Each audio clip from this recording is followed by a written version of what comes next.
Hello and welcome to Shogi World Championship match. Is it the event we are covering today? Oh no, it's FIDE Grand Prix 2022 tiebreaks, Berlin, stage 3, semi-final. Okay, so we've got two matches, Tabata Bay and Wesley So, and Hikaru Nakamura and Shahriyar Mamedyarov.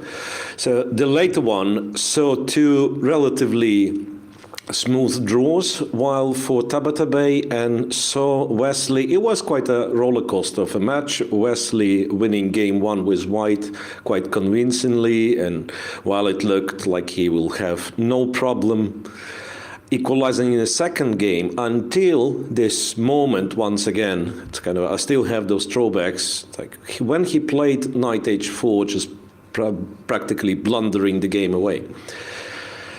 Okay, so the players are not yet at the playing hall. We are starting a little bit early, and yeah, I don't know if you've seen the back shot of the, of today's broadcast. It said Anish Giri, and as far as I understand, it's not April Fools, so we will have Anish at some point.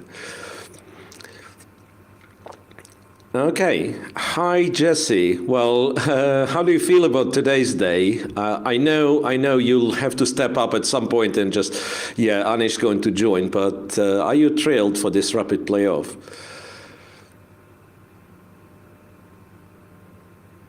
Looks like I cannot hear Jesse for whatever reason.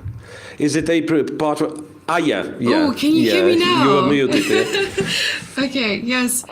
Yeah, sorry. I was just saying how exciting the rapid format is going to be compared to the classical matches. I mean, things are obviously going to be faster paced. And do you have any predictions for today? Well. For some reason, as you remember, I'm trying to stay like very modest in those, right? But after yesterday's game, I just thought, probably it's Naka, I mean, rapid, and somehow he's more confident in a way. I don't know. I mean, he solved all the qualification issues, right? So for him, it's just a title. I don't know if I can say that he's more motivated. Perhaps he is, strangely enough, right? Yes. Yeah. Will this be the first time we're seeing Tabatabai in a playoff? Yeah, I think so. Yeah, he didn't make it out of the group in the first leg in Belgrade, so that's the first time he's involved in the playoff. And there, honestly, I do not know what to expect, because I do remember Wesley So performing very well in Grandmaster rapid events, right? So he's a very good rapid player, but of course we are talking a little bit different Wesley So, a type of Wesley So that does not blunder in one move. So, I mean, I'm not sure how recovered he's going to be today after yesterday's, slip. Yeah, we definitely saw in Amin's interview yesterday, he mentioned that this move, Rook D3, was once in a blue moon move. I mean, he didn't expect that there would be one, and if it wasn't for Rook D3, that he would be completely lost. So it was nice to sort of see the interview by both of them. I mean, Wesley So was very down-to-earth, calm, and, still very, appreciative of his opponent, or rather, he was complimenting his opponent's play. So I think the first thing he said in the interview was, I just have to say, my opponent is a really strong player. Yeah. And I mean, that's big coming from him. Yeah, but Wesley, I think he's always like that. He tries to be like very polite. He's well, always gives credit to the opponent, doesn't matter the result. And also I think perhaps the most often repeated phrase in his interviews is like, I have to play better chess, something like that. It doesn't matter if he wins or loses, like, look, I want to play better game next time. Yeah. Which reminded me, if we continue with snooker analogies, like, reminded me of one, it's quite funny, it's on YouTube, it's 1st of April after all. One of the interviews of Ronnie O'Sullivan, when he was asked, he won the semi-final match of the World Championship, like went through the final, and being asked about like various things, he kept repeating about the cue action. Okay, I'm just trying to get the cue action, and some guys managed to count that it was 14 times repeated, like any random question basically, and Ronnie would repeat, I thought if I'm standing closer to the table, maybe can get a cue action, I don't even know what the cue action is. Well, nobody knows. Ronnie knows. That's the most important, right? Yeah. Okay, so the tiebreak is going to start in a couple of minutes, and that gives us a perfect excuse to show some ads, and we'll be back with, when the first move is going to be played.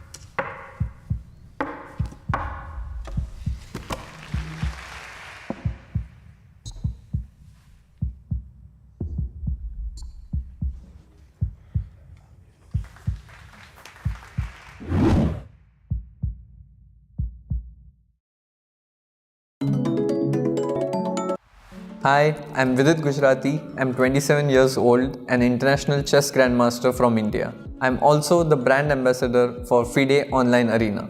It's a place where you can play for online rating and online titles which can be recognized by FIDE officially. I feel chess is a sport which can be definitely played online, which other sports don't enjoy the luxury of. And the most important thing is that you can play from the comfort of your home, be it any time, against strong players all around the globe. And since the past 2 years, we have seen a boom in online chess. And be it for professional players or for people who have just started, I think it provides a great opportunity. In the next few months, I'll be streaming and playing games on the FIDE Online Arena. So be a part of it, and who knows, maybe we'll end up playing a game with each other. See you soon on the FIDE Online Arena.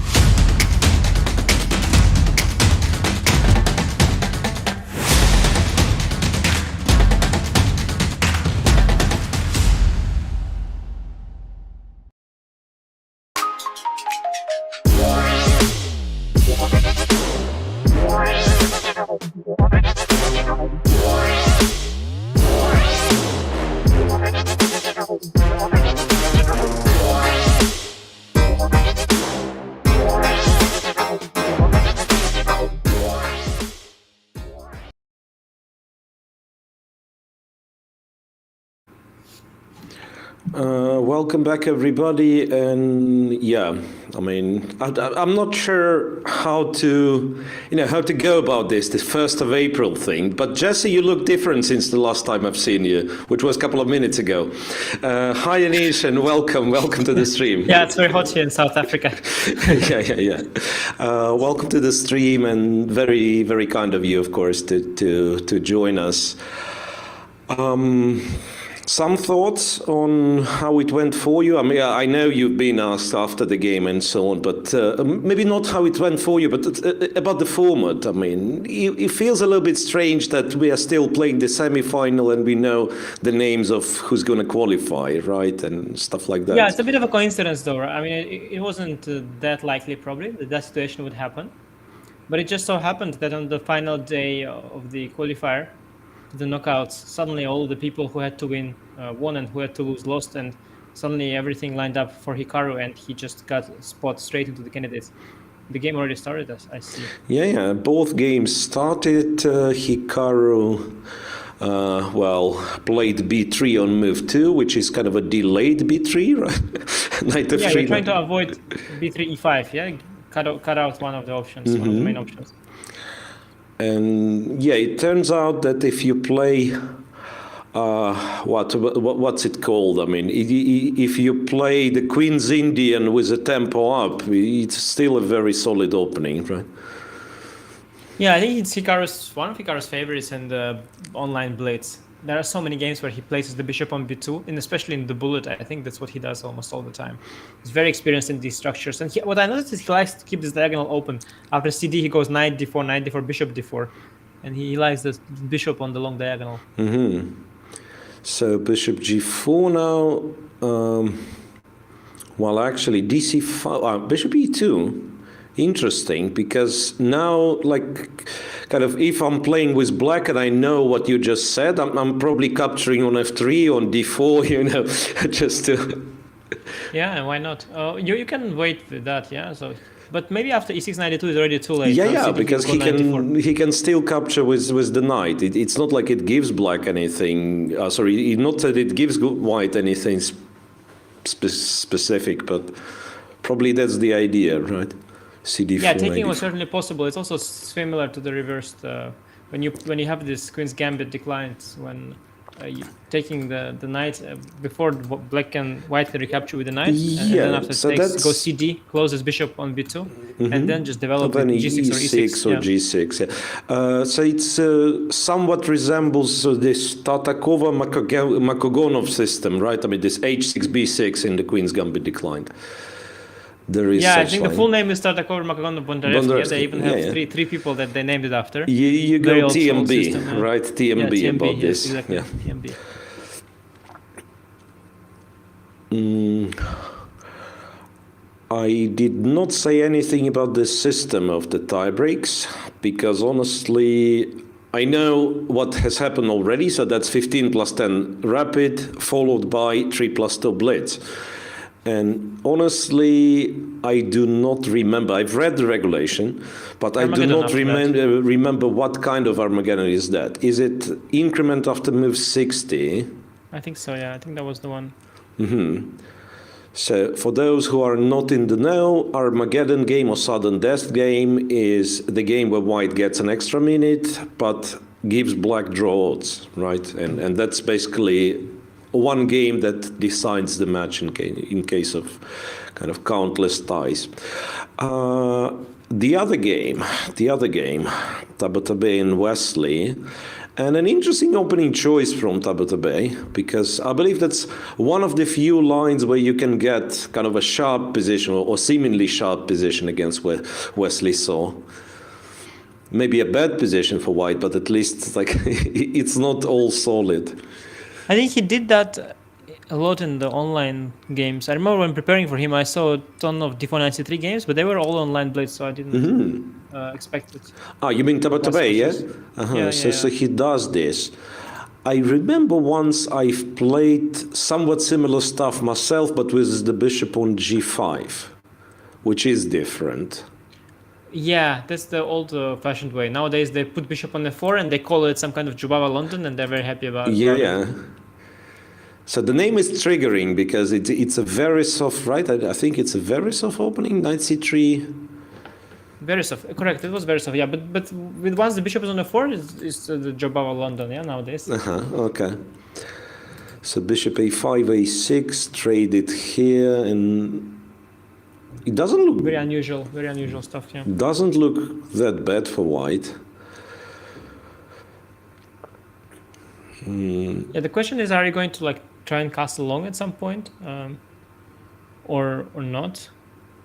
Yeah, I'm trying to kind of think of a similar opening or similar, structure. It's a reverse Chigorin. I think it's a reverse Chigorin. That's what it looks like the most. Yeah, maybe. because I thought like if you castle long and some e6 happens, it's a weird Richter-Rauser. You know, you probably know this line. But for some reason, white exchanged the bishop, not the knight, and I'm not really sure how to go about it.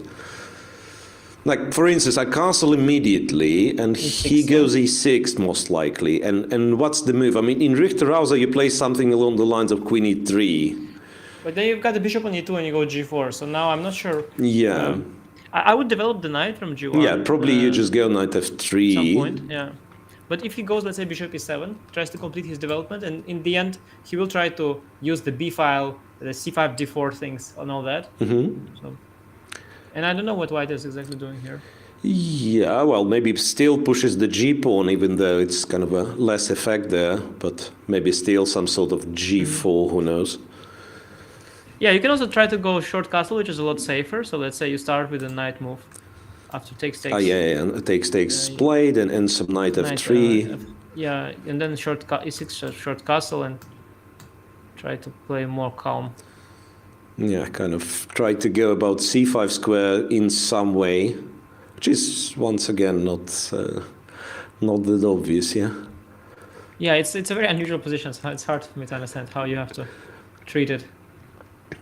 Yeah, it's like black seems to be quite passive. Well, it's not clear. I mean, like early c5 probably wouldn't work anywhere, but at the same time, the power sort of a pair of bishops that with white you have a lead in development, you want to open up the position, and the moment you open up the position, black's pieces all of a sudden that's a good point. When you're facing against the bishop pair. Correct. What about e5, by the way? It's an interesting idea to go e5 very quickly before you let him to go e6. So that if knight d7, I go e6 myself. Okay, so that's actually a very valid point, because I was thinking, okay, e5, no tension in the center, but maybe exactly e6. Exactly e6. Of course, otherwise it's very stupid. You go e6, c5, and you just take over the center. Yeah, give him some very good, I don't know, French defense or whatever it is. And if pawn takes, we just play knight f3, right? Yeah. Now, okay, I have some potential. Although you will go c5, try to kick me away from the dark squares. But if I get to establish dark square blockade on e5, it could be interesting for white. Yeah. c5, I'm very tempted to go here. Yeah, I was thinking about it. Yeah. I'm not sure. Right. Yeah. Like if it's any good, queen e5. Okay, and it jumps back. That's what they played, by the way. e5, knight g8. Yeah. Yeah, knight g8 indeed makes sense not to allow e6. But it takes longer for the knight to redevelop that. Yeah, and also white might try to establish control over c5 now, right? So the knight is kind of more or less forced to go to e7 one day, and then, like, I'm not sure if I go knight a4 right here, or, well, probably I'll find a better move, but, like, in comparison with knight on d7, black is guaranteed to play c5 one day. Here, there is no such guarantee. Yeah, if you want to stop c5, you do have to address that pretty quickly. Like if you say knight f3 is played and black probably goes e6 and c5 is already... Yeah, exactly. So you have to deal with that fast. And if you go knight a4 here, maybe there is some rook b8. I'm not sure you will get that blockade. Like, you're not very stable yet. Yeah. Maybe. So it's not that comfortable, right? So perhaps if I really want to, I might just be forced to go knight a4 immediately, and Let's then say I go e6. e6, and maybe enter some positions like, is it ever, no, b4 doesn't feel right. Yeah, also you start some kind of positional action before finishing development, so it is also slightly counterintuitive. But black also, of course, has his development not prioritized. All pieces on the back rank at the moment. Yeah.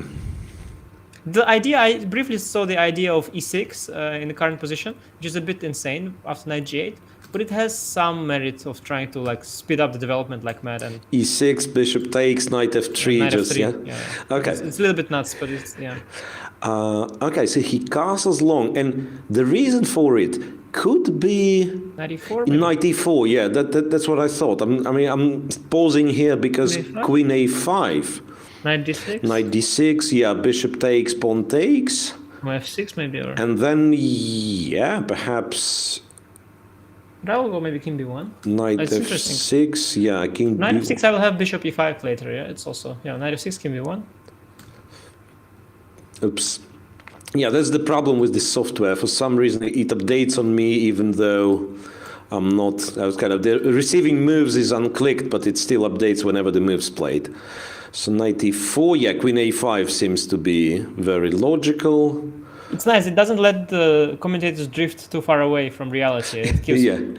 So it's actually a professional software, right? for sure. I think they've made sure that.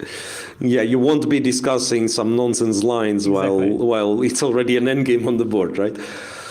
Exactly. Yeah, so after this knight e4 and potential trade on d6, it's actually a very sharp position, I want to say. Kind of strategically sharp, right? Not tactically sharp, but strategically. It's a huge Yeah. conflict. Like, It's tactically as well, very likely. It's very soon.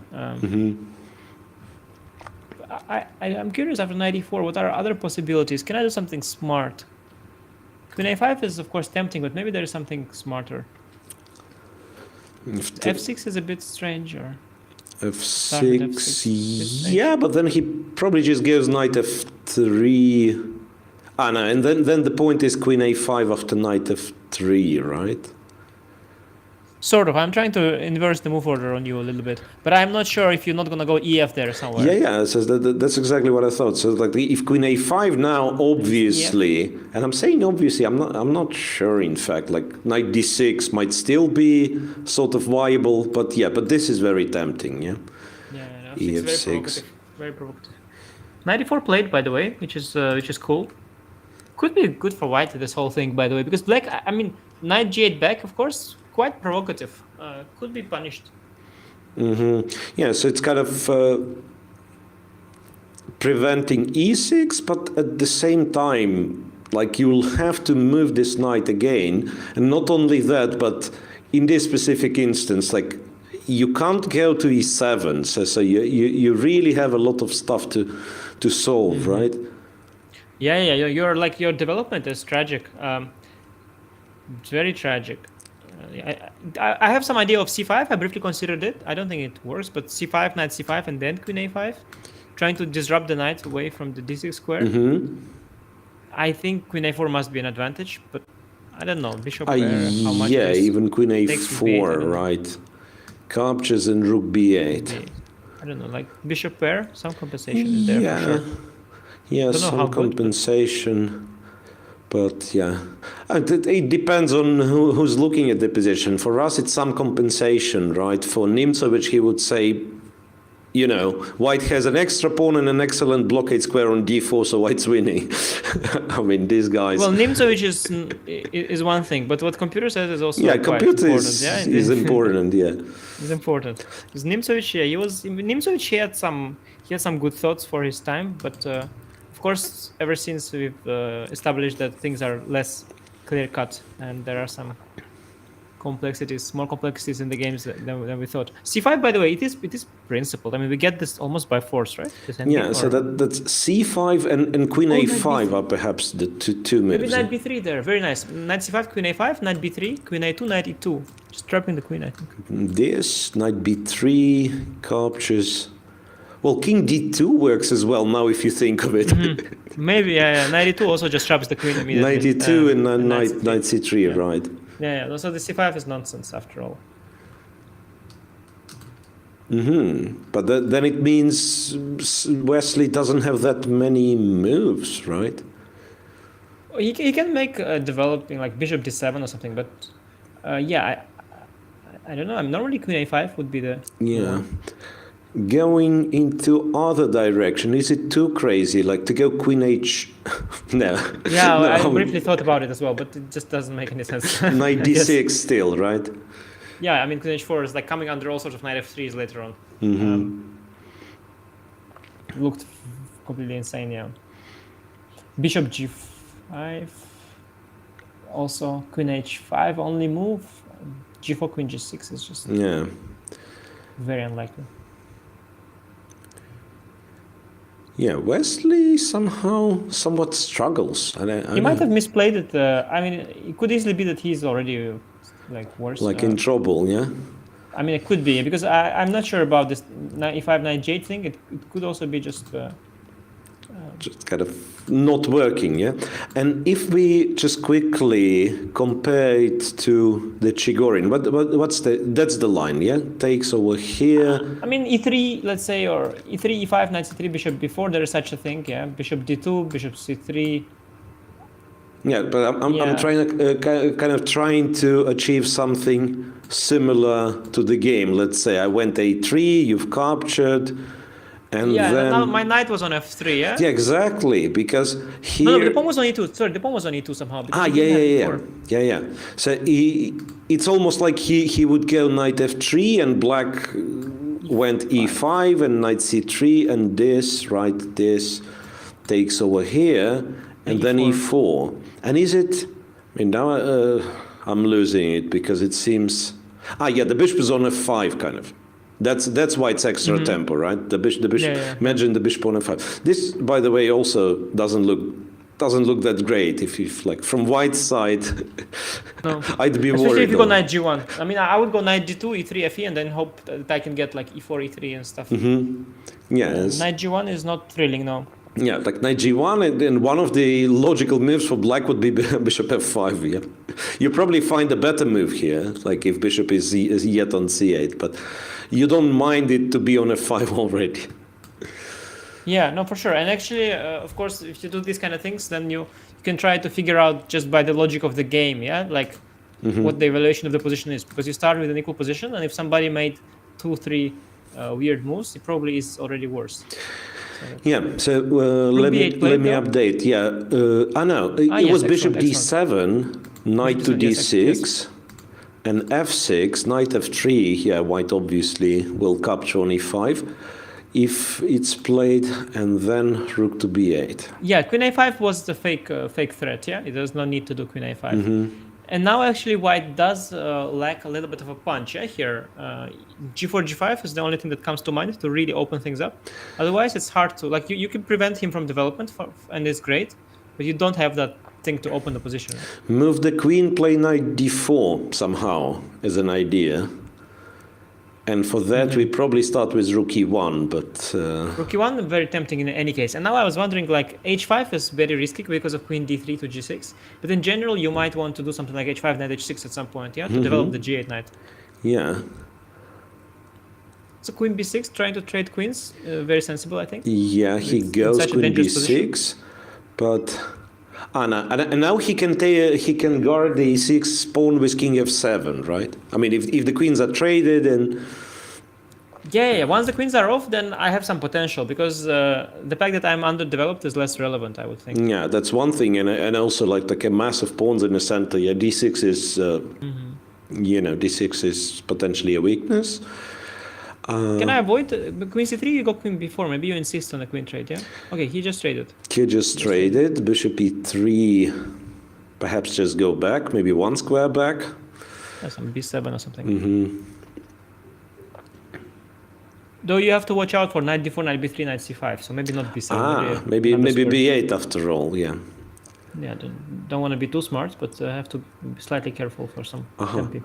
Yeah, so knight d4... There is also this option of, say, rook b8, knight d4 is something we want to try. Is there any kind of c5, d4? Oops, yeah, it keeps disappearing, this thing. Yeah, rook b8 is on the board, yeah. So like knight d4, for some reason I'm not very... I'm not too scared of this e5 thing, because knight b3 and then f4, right? He played, by the way, c4 instead. He played c4. Okay, also... It makes sense to add the pawn to the mix, fighting for more central squares. I wonder after king f7, which is what he played, if you want to push c5 or not, because you do defend. Yeah, rook d3 he wants to go. Rook d3, rook a3 maybe. Yeah, like you probably... Yeah, c5 on one hand, it's protected passed pawn on 6th rank, yeah, so what can be better than that? But maybe the c4 kind of stops black from advancing the e pawn, and you probably want to keep tension for quite some time. Exactly, and I'm not sure that protecting that d6 pawn gives you that much in the short run. And the b5 and c5 pawn itself remains weak, which one day can also fall. So I wouldn't think c5 is something you want to do too early. Now the big question for black is, does he go knight h6 as early as he can, allowing The the culture. doubling of the pawns, which I think is not as big a deal as other things could be. So maybe it's time, because ambitiously you're going to go h5 and then knight h6, but you should maybe not, not forget the development entirely. Yeah, like rook a3 already is sort of annoying.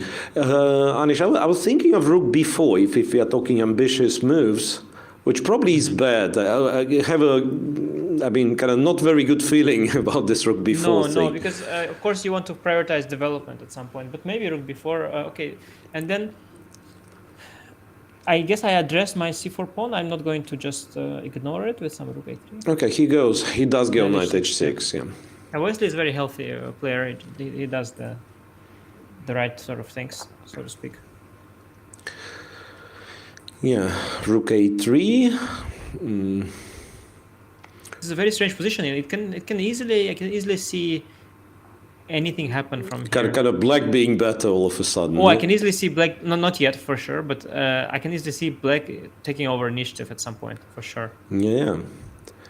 And it's such a huge center. Yeah, that's what I was thinking. Knight f5, bishop c5, and then even if I don't have kind of a convenient way of protecting a6, I might just play rook a8. I'll just go after trade. I'll let you take it, and I'll go rook a8. That's what I thought. Like h5 maybe. Yeah, I like h5 a lot. Bishop c5 h5, and we stabilize the knight on f5, and then e5 king e6. E5 nice. King e6. Yeah, the center's moving. Maybe we'll see. Black is not so bad. Black is not so bad suddenly. I like black. We'll see. There is also a question like after rook a6, can we? Now he does go bishop c5. I would go. You could go rook a8 if you want after rook a6. You can still go rook a8, right? Yeah, I think that was because I wasn't sure if you can take, and probably the answer is. I'm actually not sure. Yeah, it's funny enough. There is this rook e8 move, right? There isn't. No, rook is, pawn. So you cannot go knight. No, but I don't think knight d6 was, I think rook a8 was the idea. Yeah, rook a8 was the idea anyway. Yeah, just rook e8. And if we trade, then perhaps after a3, you're capturing. And here I'm just better, yeah. Okay. It's much better, I believe. Like e5, d4. He went h5. He went h5, after rook a6, rook a8. So white now will have to... Juicy. We'll have to trade his active rook. Well, maybe, if I'm trying to be clever, maybe rook b6, no? Okay, never mind. You already took. Yeah, I was thinking that rook b6 could be a slightly annoying question. But now I think just e5, e5 king e6. So basically your kind of quote-unquote extra pawn is the d6 pawn, which I'm planning to eliminate in a couple of moves, right? And I'm not sure I'm gonna take it, because if I take it, there is some knight d4 check, but it will just sort of be doomed in the long run, maybe. Yeah. So I'm guessing my plan is king e6 as black is king e6, g5, g4. g4, correct. Or maybe start with g5, that's why I was g4. even wondering, like, h4 creates another weakness for white, but it does. It does stop g5, and also I'm wondering if dc4 is something I want or don't want. dc4, bishop e6, bishop d5. Well, actually, like black sort of breaks his structure, but then bishop d5 is... Yes. Bishop d5 is an idea. Yeah. I think Wesley does okay after e5. Maybe more than okay. I would... I think black definitely has enough for sure. I would optically prefer black's position here somehow. h3 is nice, yeah. h3 trying to organize g4. Maybe h4, maybe just h4. h4 is an option. Yeah. Well, in fact, g5 is an option because... But maybe, and if g4 take knight g7? Yes, something. Yeah, because I thought it'd be extremely awkward to... he has already played h4. He has already played h4, which is once again Wesley is logical. He has his taste. Yeah, very nice. Now white lacks clear idea. Maybe time to start slowly pushing the queen side, because what else? Maybe like b3, a4 or something like this. Yeah. But yeah, black has, it seems, fantastic compensation. So shall we briefly check the other game, just not to forget? I believe for some reason, like if we are granted this one, kind of an interesting game, we should probably concentrate on it. But just quickly, give them a chance. Let's give them a chance. Yeah, just quickly, Nakamura and Mamdyarov. Can we see the other board? Yes. What's going on here? Oh, kind of similar vibe in some way. In some way, yeah. In some way. So, Strategically complex. right. Well, Mamdyarov made it clear that the king is the target, right? Bishop b8, queen c7. I think both kings are targets a little bit. Yeah. No, seriously, that's a very tricky position, I can imagine.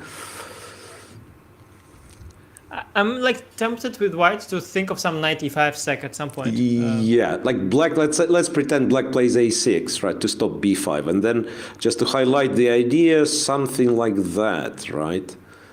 Knight takes. Sort of. Yeah, I don't know what it leads to, but yeah, I mean, it probably works here. It seems. here, yeah, because I've got knight h7, rook f3. Yeah, and after d8. king f6. I mean, first of all.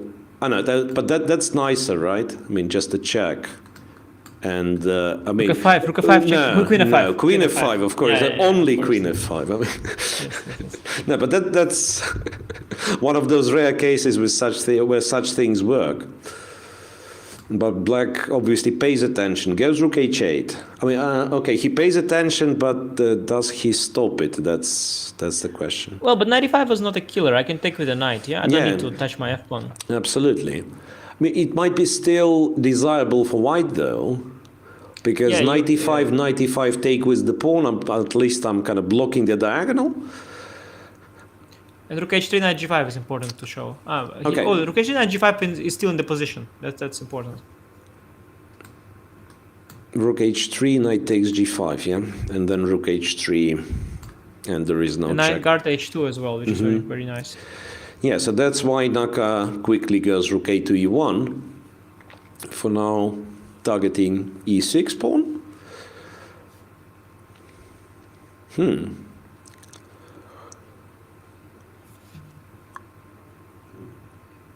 Quite a bit of pressure on black's position. Yeah, it's very complex, but I would feel a bit worried as black as well, for sure. Knight h4 is an idea at some point. Well, maybe immediately then. Knight h4 Yeah, for sure. or wait a second. The thing is that at some point you should be also careful with black that you don't get some b5 where you have to move the knight from c6 away. Should be kind of dangerous. Or maybe knight f4, you know. Knight f4, queen f4. Strange sequence.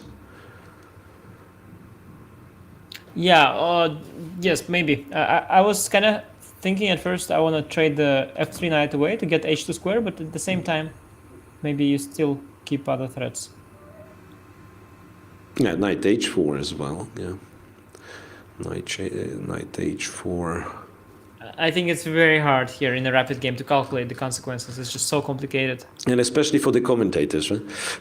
Commentators know, but for players it's even worse because we can always retract our move, and we know they can't. So it's a very responsible decision here for black.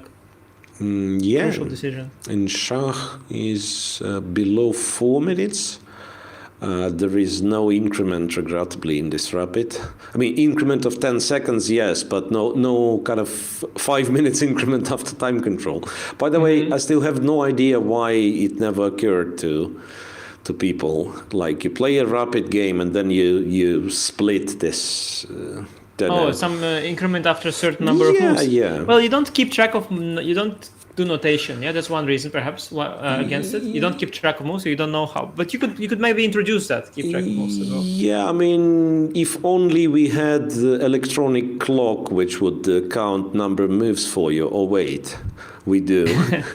You know.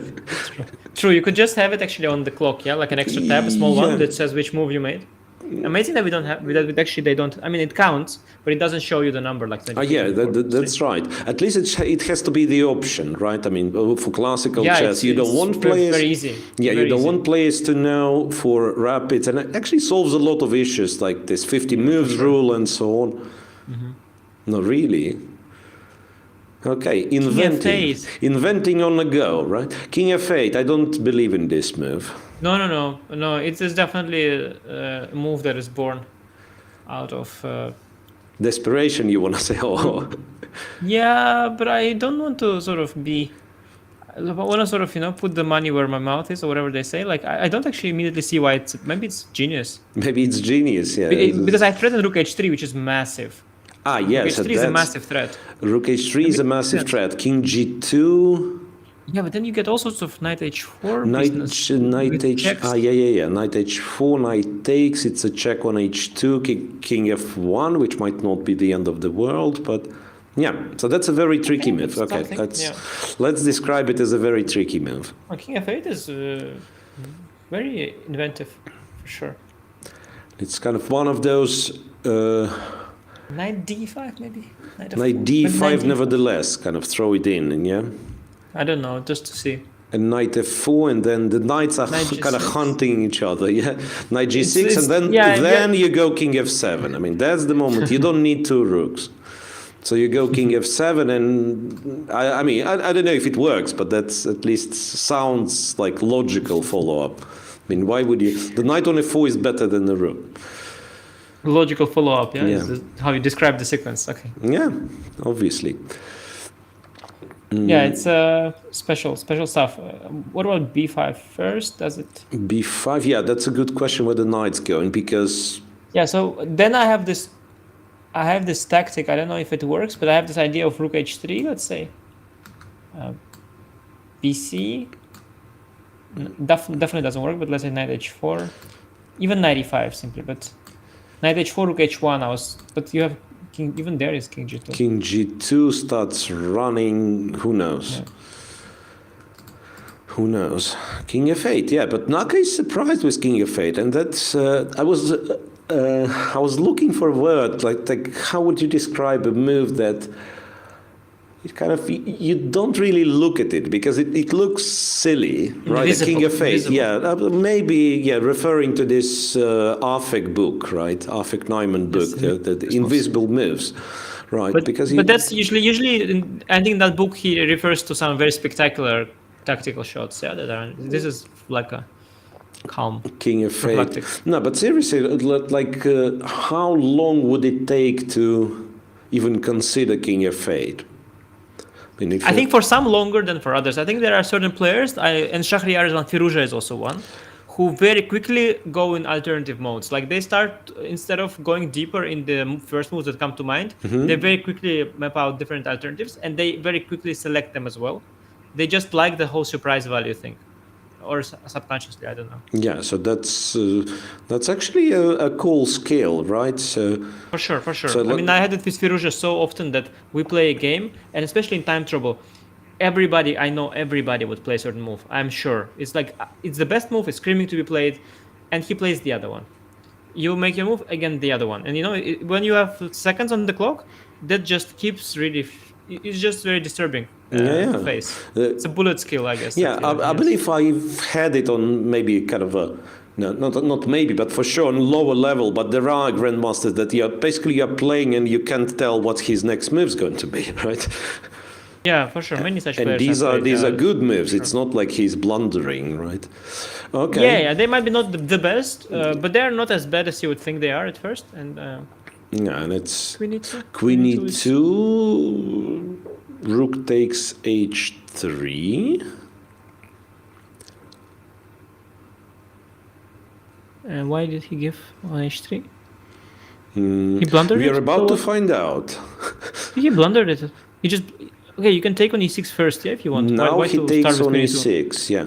Yeah, there was then no start with specific reason, perhaps, to start with. Maybe there was. Maybe he thought there was, maybe? Could be. By the way, rook e8 is Yeah, rook a e8 is a threat threat now. of mate in Just 2. a serious threat, yes. What does black do? You could go to g8, but that's awkward. And that's what he does, yeah. King g8. Maybe for lack of better options, simply. Yeah, king g8. And why not also? Why not? But now, if we imagine like some simplifications and no danger to white king, that white immensely improved the structure thing. That like I think some, you know, some, Yeah, you take the queens off, yeah? yeah, like queens off, king g2, and then I'd probably declare white to be close to winning simply because of how weak the d5 pawn is. Some b5 knight before, but yeah, but that's of course long. I mean, kind of too far away for now. Check on e8. Okay. But it takes king h7. Yeah, takes king h7, and Shah actually is perhaps considering not to take, which also makes sense because. Yeah, it does. It's possible. And he does go, yeah, king h7, rook e3, an attempt to, you know, kind of silent draw offer, perhaps. The rook come from e3 or? Yeah, yeah. Or No, from from e6. e6, yeah, from e6. But anyway, like rook e3 creates knight g5 check threat. Yeah, I think whenever in a complicated position you can repeat moves, it's a unique opportunity that shouldn't be Neglected. dismissed. Shouldn't be dismissed. Yeah, rook e8. Well, is Shah Okay, but you can also take. seriously? Yeah, I mean he also can take, take and go to h7. Yeah, I don't know. I think it's like a way out for both players from this complete mess to just call it even. But I think takes king h7. I don't see what's white's move. Do you see white's move? There might be one. King g2 or what? Maybe king g2 simply. Yeah, king g2. Simply king g2 maybe. King g2. Wait a second. Rook g3. I mean, I have no idea if it works, rook but G3, it might work. Yes. Rook g3, Yeah, of queen course. takes the knight, go knight f4, or whatever. Yeah, it probably works. Yeah. Yeah, so what if you take on king h7? Shah, by the way, if he doesn't see a reason not to play for a win, he will play for a win. He's easily ambitious. So this. He doesn't need to be convinced. Maybe knight e5 I was thinking is about it, an but option. I will take with the knight, I think. Take with e5, let's c knight. Yeah, and the knight's still hanging, right? That's why, yeah. Yeah. Okay. Looked cool the moment I considered knight e5, but okay, repeat it for the second time. Maybe there is something, but he can go king Rook h8 e3. still. rook e3. What about rook e3? By the way, sorry, king h8 anyway. Rook e8. What about takes king h7 and then rook e3? Maybe that's the move. Maybe rook e3. Yeah. I don't know. Just trying to find the reason why he doesn't play for a win. Or maybe queen e3 simply. What about queen e3? After this trade, right? Queen h6 maybe. After Oh, all. he's playing for a win. Yeah, rook e3, rook h6. So Shah does, Like that, he's playing for a win. does play for Okay. a win. In this other way, interesting. But what is the threat now? Knight of... I don't think he has a threat, by the way. b5? Maybe b5? Maybe Knight a5? Yeah, maybe knight a5, knight c4. Maybe he simply does Doesn't need threat, maybe. not consider his position to be bad at all. Yeah, maybe nobody needs it. Maybe black doesn't need a threat either, yeah. Maybe queen d7 is Queen d7, yes, sort of a queen d7. threat. Oh yeah, queen d7. Maybe black is just doing very well, simply just because the king is much safer. Yeah. Nakat played something. b5, yeah. b5. Okay, start with knight a5. I don't see why not. And then, yeah, knight c4 is sort of a threat, and queen d7 now is a double attack, among other things. Yeah, practically speaking, I definitely like black's chances with the king. With white king, chronically weak there.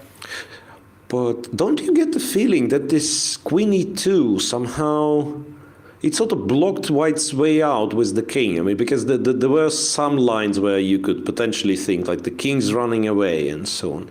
I don't know. It's still there's still not a threat of mate. Mm-hmm. I'm not sure. King G2 is possible or not? King G2.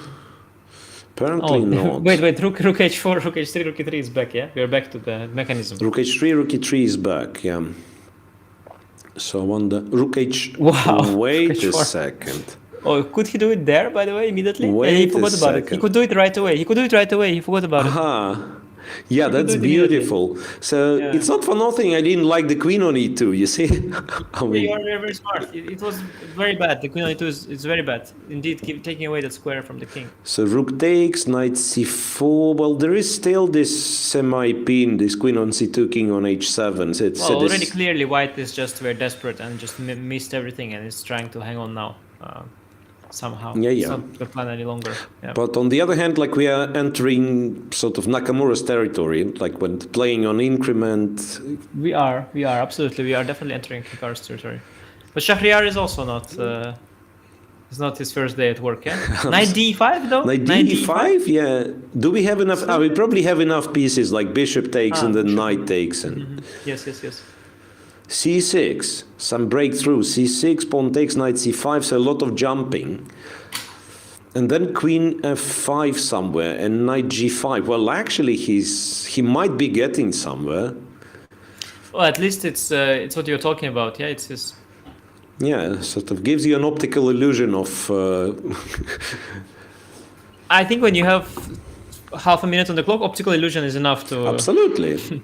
Enough usually. Yeah, like queen f7, rook e7, for instance. I mean, I've calculated yes. that fine. Just, you know, the position evaluation is I'm scared. Yeah. And No, this Hikaru is it. definitely back in the mix here. Looking very interesting. Mm-hmm. On the other board, meanwhile, it seems Wesley is completely winning. But yeah, but that's a kind of a. I don't know. Can we see how it happened quickly? Yeah, let me try. I'm just curious how Wesley outplayed. It was very promising, but I was just curious how he made it happen. Yeah, so after king After b1, H4? h4, yeah. Yeah. After h4. But for this we need kind of analysis board on screen, right? So after h4, b3, king went to e6, the pawn went to g5.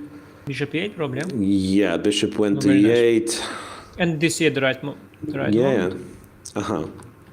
Captured king d7. So that's the one. Bishop King, went by f7 to d5. yeah. And he captures also. Yeah, because bishop on d5 just blocks it. The guy probably blundered that. Mm-hmm. Or allowed it anyway. Yeah, and now already up a pawn and... Yeah, West is good. But look, I mean, found all the little quirky tactics, right? Rook a6 as well, king But 6. just beautiful how he handled this middle game, right? How he handled the end game.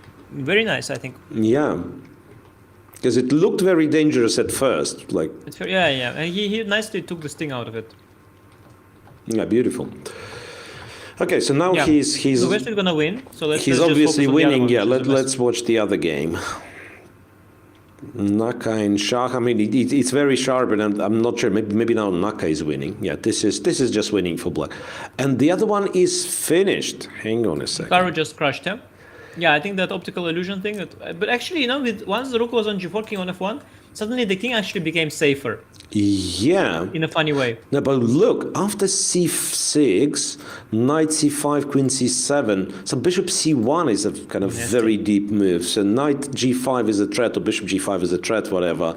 King h6, queen f5. Suddenly black is just completely crushed. I mean, I don't know, like I thought at some point white was doing badly, but if you look at the position after bishop c1, it's suddenly fantastic. No? Yeah, knight c5, rook e6, perhaps queen d7, sort of a last mistake, but once unclear position, again, actually, yeah, like maybe, well, in hindsight, like you can suggest, but maybe queen f7 was better in this position. But yeah, but still I'll go bishop c1 or something.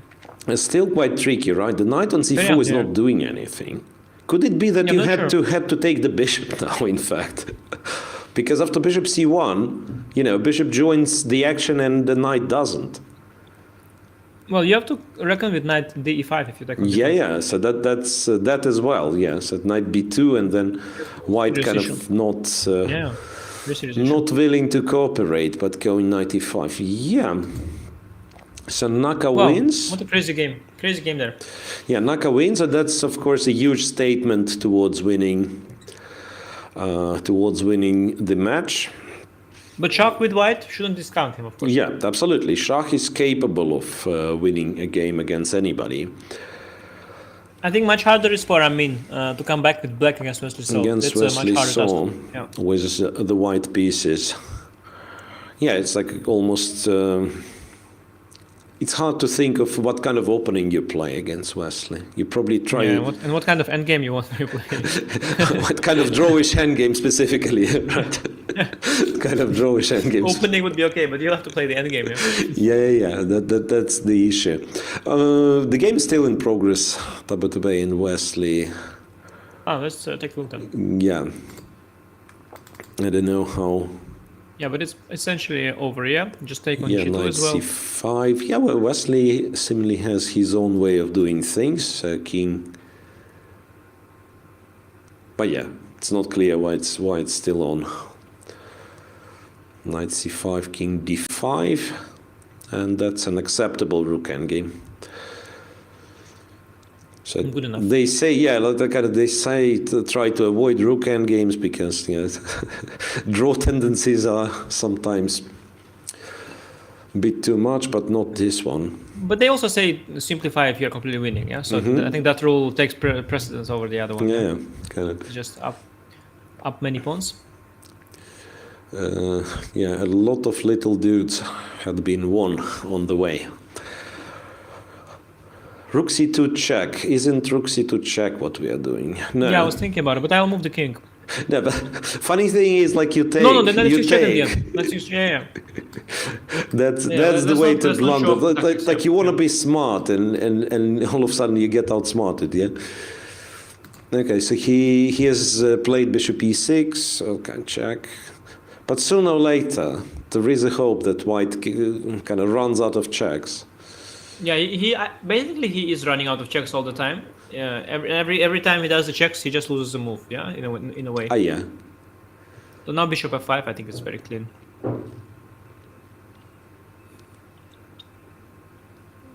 Right, and eventually gonna take g2. Yeah, for now I threat on king d6 first, and then I'll take on g2. And you can do a few checks at some point, but it won't be. Knight e8. Guarding against king d6. Yeah, but Wesley can choose now. He might go king d5 if he wants. He might just take on g2 and on h3 as well at some point. Well, if he goes check, that means he's capturing g2, very likely. Rook e5, bishop h3, right? Yeah, white has some coordination with his knight and rook, but at the end of the day, 3 pawns is... 3 pawns is 3 pawns. It's 2 pawns too many. Okay, wait, that's check. Oh no, this is not... Still kind of a desperate attempt of... I don't even see a single checkmate or whatever, perpetual pattern. Yeah, it's a little bit close to that, but it's not close enough. Yeah, like knight f6 with the lock king e6, yeah, or king d4, check, and just walk down king e3, e3, bishop d3, e4, doesn't look bad. Yeah, but I mean, in fact, like. The position he saved against Yu Yang-gi in classical. Yeah, but there was a perpetual idea there, right? Yeah, here there is no such thing. Yeah, but I mean that kind of gives him after you save something like that, it kind of gives you legitimacy, to fight in every game, right? Yeah, absolutely. And I know the feeling. You kind of have a feeling that miracle can happen now anywhere, and you try it to but not against Wesley, not in this position. No miracles in this position, right? The next game begins. Next games begin in 15 minutes, so we can, and we are told to, in fact, to take a short break, but I mean, I wouldn't mind at all coming like 5 minutes before the game starts, or 10 minutes from now, and yeah, maybe discuss some things if you're up for it. Yeah, sure. Yeah. So we'll be back in 10 minutes probably. Yeah. See you.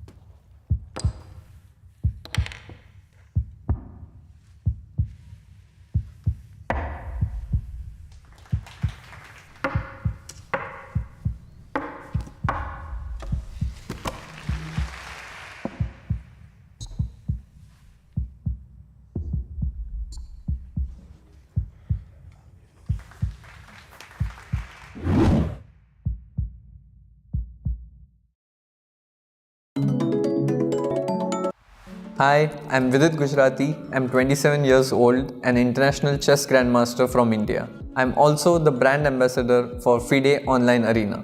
It's a place where you can play for online rating and online titles which can be recognized by FIDE officially. I feel chess is a sport which can be definitely played online, which other sports don't enjoy the luxury of. And the most important thing is that you can play from the comfort of your home, be it any time, against strong players all around the globe. And since the past 2 years, we have seen a boom in online chess. And be it for professional players or for people who have just started, I think it provides a great opportunity. In the next few months, I'll be streaming and playing games on the FIDE Online Arena. So be a part of it, and who knows, maybe we'll end up playing a game with each other. See you soon on the FIDE Online Arena.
Okay, and we are back.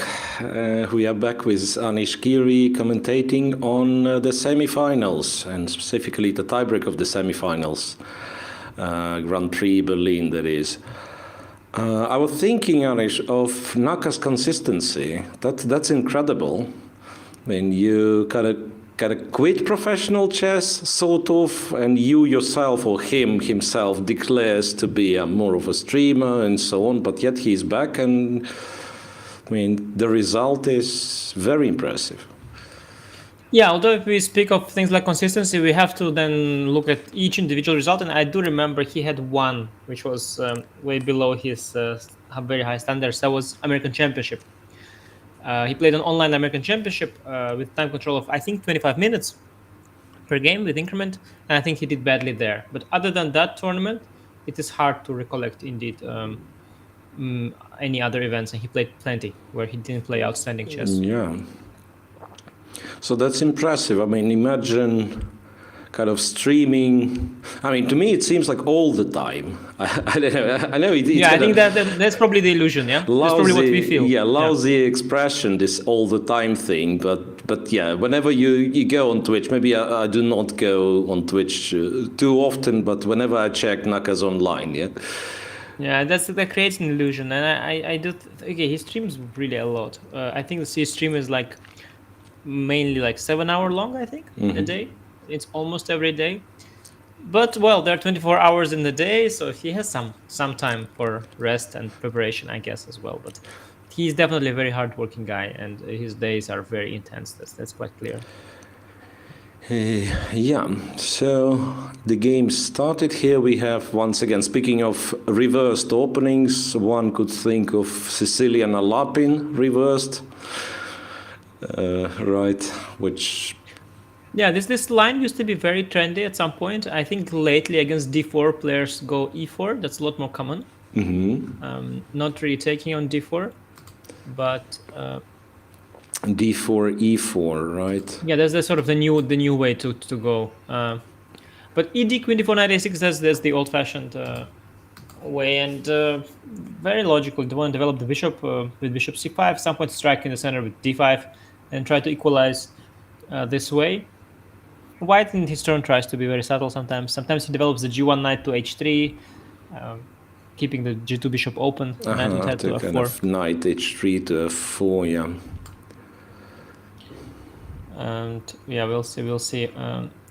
Also, what you often get is black playing bishop c5 and then white responding with queen e5 check, and black going bishop e7 back, some kind of strange dance of the pieces. So let's see what Shahriar's on knight c3, bishop c5. That's actually happening. I think queen e5 check. That's the main move. He has already played queen d1 though. Has already played queen d1. Probably you castle as black, right? Or you try to do something very clever? No, I think castle is clever. And then d5, if white touches the g1 knight, like knight h3 d5 or knight f3 d5, yeah? So the thing is, kind of the only thing that you can't do after castle is you cannot meet a3 with a5, so maybe that's a reasonable... Yeah, but I do think with white you should at some point think of development. Yeah, like I do think a3 is a bit too provocative, but who knows? Who knows? Well, it has its merit. Like no knight b4s in all those d5 pawn sacrifice lines. Because no, for sure. But it's like I'm not sure what other move am I playing, because after say knight f3 you seem to just have this d5 and. And is that the end of the world? Or let's say I don't go cd. CD. Well, honestly, I'm very tempted to try knight b4, but... Yeah, you will, but I will also just castle, let's say. Castles. And you mean this position is still playable, right? Yeah, I think the structures are sort of about equal, replayable for white.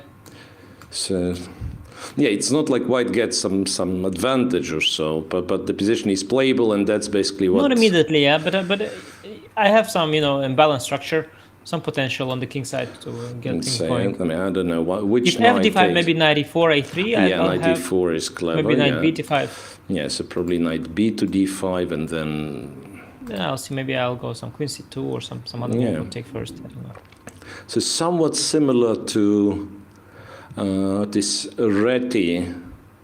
I think you have this in this d5 bishop g4 reti. I mean, you have such structures like c takes, e takes, and then whenever white ends up playing e4, and then the pawns are swapped, like queen c2, for instance, black does something and then e4, and that would look very much like this reti stuff. But maybe you keep the pawn on e2 for now. Maybe you don't need e4 that quickly. Yeah, definitely. And knight f3 has been played. d6, quite a modest move. Yeah. Castle. The question is he intending to go d5 later, or because the knight on a6, what exactly is it doing if it's not? Yeah, that's a good you don't question. Go to Bishop d5. e6. Okay, at least trying to use some tempi. b3. b3 though, like it's you're forcing white to make moves, but those are good moves. Yeah, exactly. d5. Maybe that's the way to organize d5. So he plays the bishop to e6 you and gain something with this smart maneuver. I'm not sure you gained much. So I have knight g5. Is knight g5? You don't maybe care, yeah? Probably you don't care that much.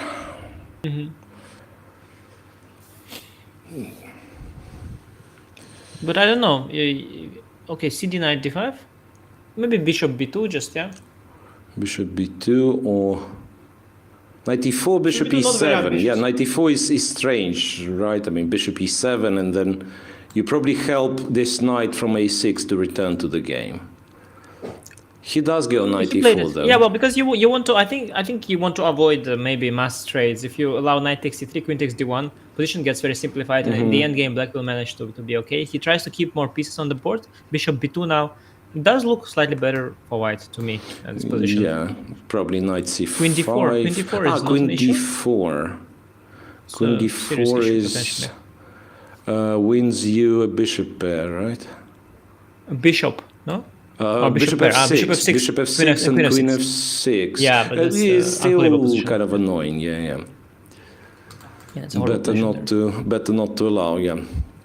And the problem with knight f6, trying to neutralize the pressure, is that you have to get your pawns doubled after takes on d8 and takes on f6. But this might be, in fact, kind of acceptable trade-off. I think it's still quite sad. Still, but, queen d8. Maybe, I mean, I don't know how desperate black is at this point. Depends how desperate, yeah. Of course, this is playable endgame, but it's just very sad, I guess. I take twice. Bishop takes. I'll go e3, try to... But maybe then he might be kind of fast, knight c5, a5, so it's got to keep the rook on a8, the rook on a8 and then something. No, I see your point that black might get quick counterplay on the queen side, and it's very hard to exploit the weak, and also like pawns. in a distant future, I have my pawns organized for 4 versus 3 rook endgame. Yes, So I'm allowed to trade off all the queen side, the kind of the minors, and then it's a draw. Yeah, maybe there is something else after knight f6 that I can do a bit more ambitious.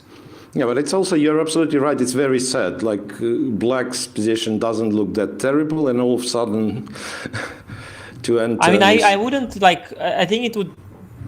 I would do knight f6 if I am very pessimistic at this point already. If I think I'm much worse, I would be like, okay, fine. But maybe knight f6 is actually a good move anyway, and maybe that position is not at all as bad as I initially assessed it. Maybe it's sort of within. What else? Wait a second. There is? No, there isn't. I thought kind of ambitious way of swapping everything with f5. So kind of F5? either sending the knight back to d2, which might not be an issue, by the way. But then I think I also have knight d4. Knight d4. That's what kind of upset me. F5 weakens a bunch of squares unnecessarily at this point, I guess. So a bit desperate.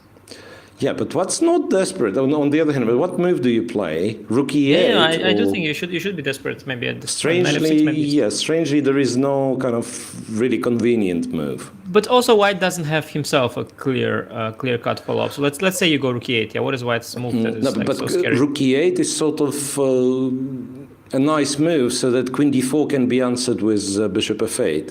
So Exactly. I was worried about queen d4 a little bit. But then knight f6, yeah, if I'm Yeah. not scared. If then anything, I'm not yeah. scared now. But he does go knight f6, Wow. you see? Yeah. Okay, I'm very curious. I want to see what the computer thinks of this move. Yeah, no, the thing is that actually, indeed, you should do it at this point, yeah.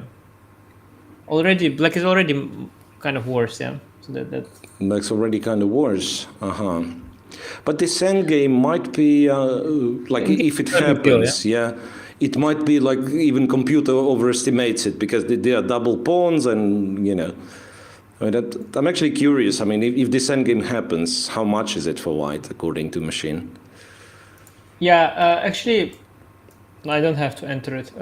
But the computer is not at all disliking it. Yeah, the endgame he just says is like very slightly better for white, like almost nothing. So 0, 0, 2, 0, 10. I mean, just actually okay, so that's acceptable for black then. Yeah, very fine. Yeah, actually, I shouldn't go for the endgame.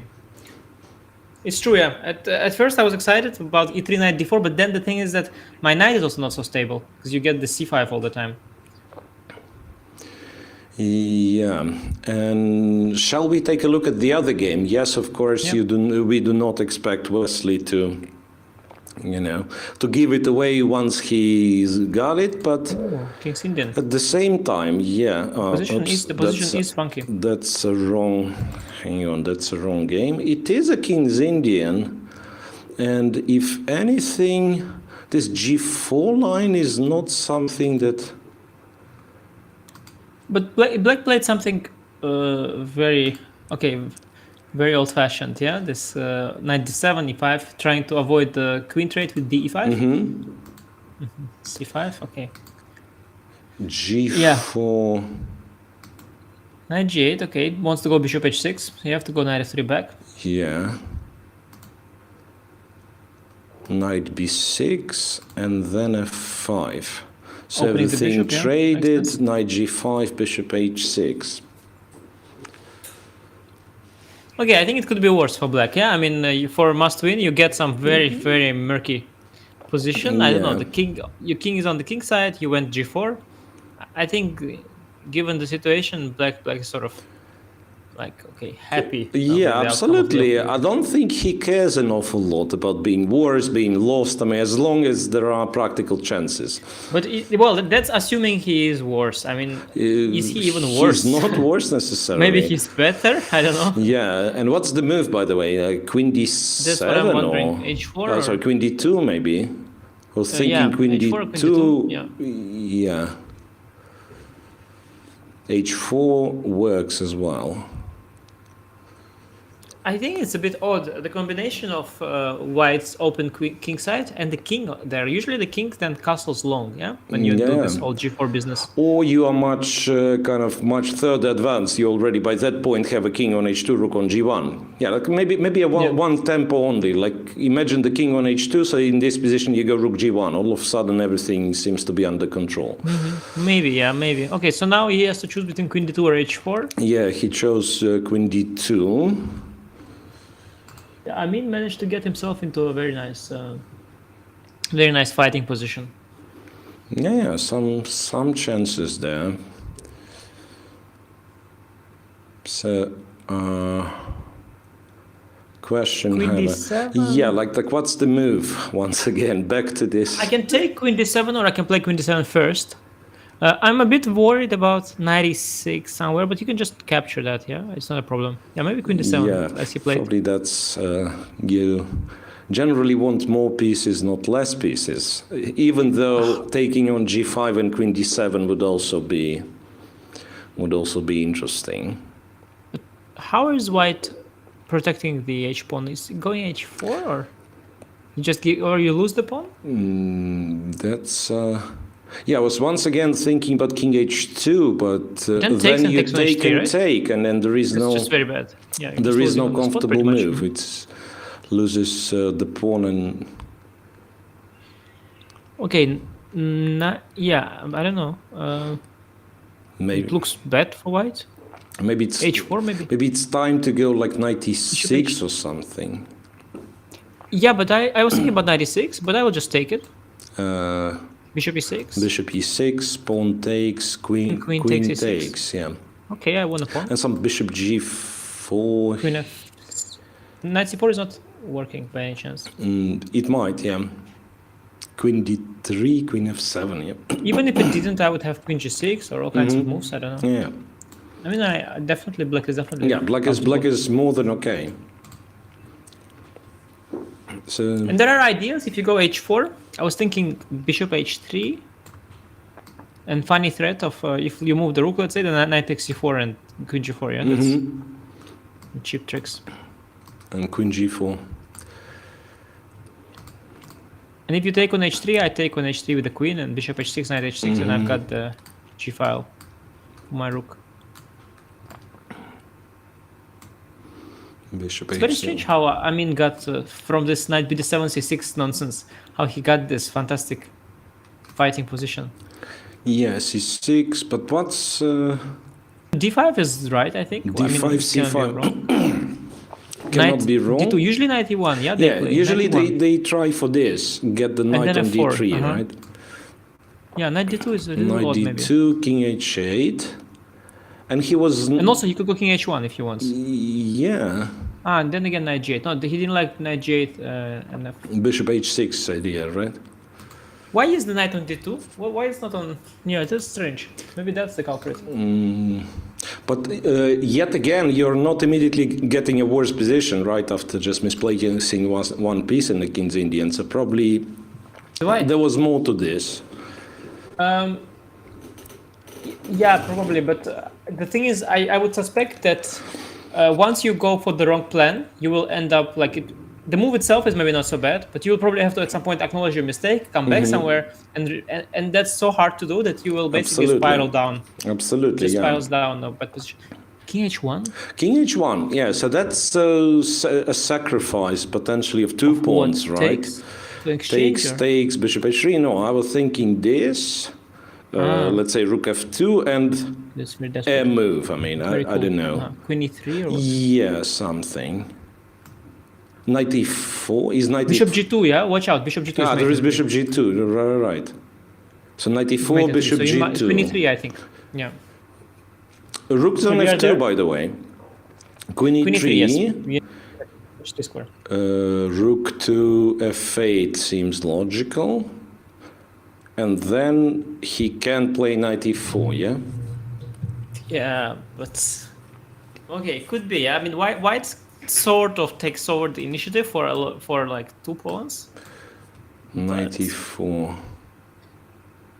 Huh? Yeah, maybe some Weird decent position. practical Weird attempt. position, I mean. It's like... No, it can't be.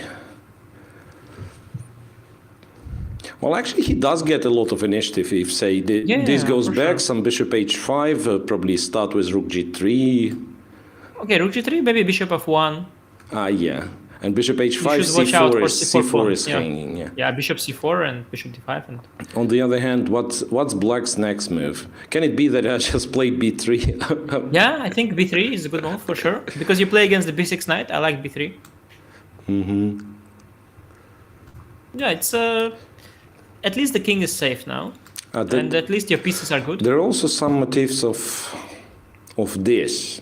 Again, I mean, I don't think it works, but knight c5, queen e5, you know. You can fantasize a little bit, yeah. At some point might materialize. Queen e3. Maybe he's thinking that if he anyway retreats, he might start retreating now with rook f7. Maybe he has some other move. I don't know what other move he has. Queen to... No, it doesn't make sense, right?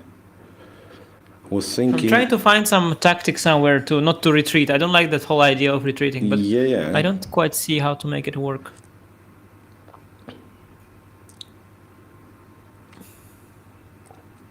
Maybe there's no way to make it work.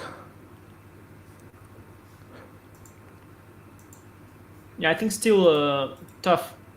still tough for Amin with so much pressure on this game to, now that he lost a little bit of the momentum and Wesley sacrificed the pawn, regrouped his 2 pawns, regrouped his pieces. Still some pressure on Amin now, to deliver this must-win game. Yeah. So he'd better off like being 2 pawns down, but attacking the king. Exactly. It Moving forward. Yes, would be exactly. easier situation for him. Yeah, because he was very excited 3 moves ago, and now his initiative transferred into 2 pawns. But now the initiative is lost and the momentum is regained. Yeah, and you kind of keep asking yourself a question, right? I mean, I need to win, so shall I try to be solid and kind of win the end game, or maybe it will be not enough and I have to, I don't know, desperately look for initiative, maybe try to sack an exchange on E2, whatever. Exactly. Yeah, so always a lot of questions. Yeah, because if you're not in the must-win, you think, okay, just rook f7 back, whatever, should be probably better with 2 pawns or something. It can be like worse. But of course, if you're in must-win, yes, you feel that if you make too many passive moves, like you said, it might be not enough.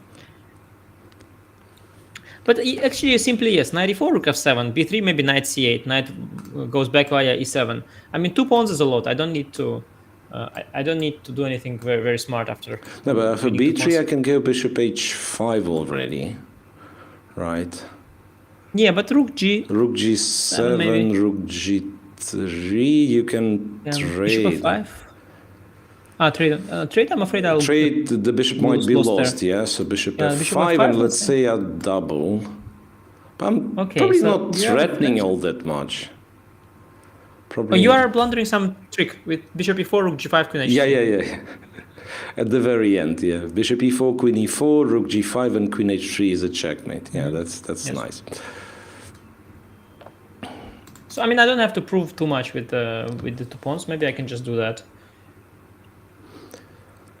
Yeah, but once again, he probably does want to come up with something, and he actually goes for knight takes c4. I was really trying to make that work. Does it work? I don't see it. I was thinking about it. Bishop takes c4. Yeah, I thought of. I don't see it. Yeah, I don't see it. So bishop takes. Apparently, that's the idea. Knight takes f2. Knight takes f2. But I took a lot of pieces, no? Yeah, that's exactly the problem. That's exactly the problem. And then rook g3, rook g1 just wins. Yeah, I mean, I'm 2 rooks and a piece. It's a lot of material. But maybe he has something or something else? Do we miss something after bishop c4? What could it be? What could it possibly be? So rook 3 f3, I guess. Rook 3 f3. Yeah, I guess so. Okay. That's nonsense. Yeah, I was thinking briefly. It's not nonsense. It's not nonsense, I think. I think it's there. Is this a move? It's a move, I think. Is this a move? It's a move. I don't think it's nonsense. It's not a bad move, by the way. No, it's an option. Because then takes knight takes f6 you have. Yeah. After rook 8 f6, I have knight takes f6, for example. So that's an exchange we are talking about, yeah? I don't know. Knight f6 is queen f3 simply, so you need to probably take with what? With the rook? This rook. Yeah, right? But then knight f6. Knight f6, and yeah, I don't know, some queen h6 maybe. It's like 3 pawns, but white still has the initiative, right? Some initiative, yes, some initiative. And okay, that's bishop f6. That's what he played, by the way, rook to f3. And if not bishop f6, can you just make a queen move, a calm queen move? Like to d2, for instance. Yeah, is there a real follow-up or bishop f5? Yeah, maybe. Yeah, bishop f5 attacks the knight and knight g3. It's very dangerous for white. Bishop e4 still. Yeah, that's what I'm looking at. Knight as well. e4, rook h3, queen h2. Check. How much material? Okay, that's quite a lot for black. Yeah, good for black, I think. Take queen f5 right away. Queen 5 right away also. Queen f5. It's sort of the same material, but much better version, right? Because I have a rook more compared.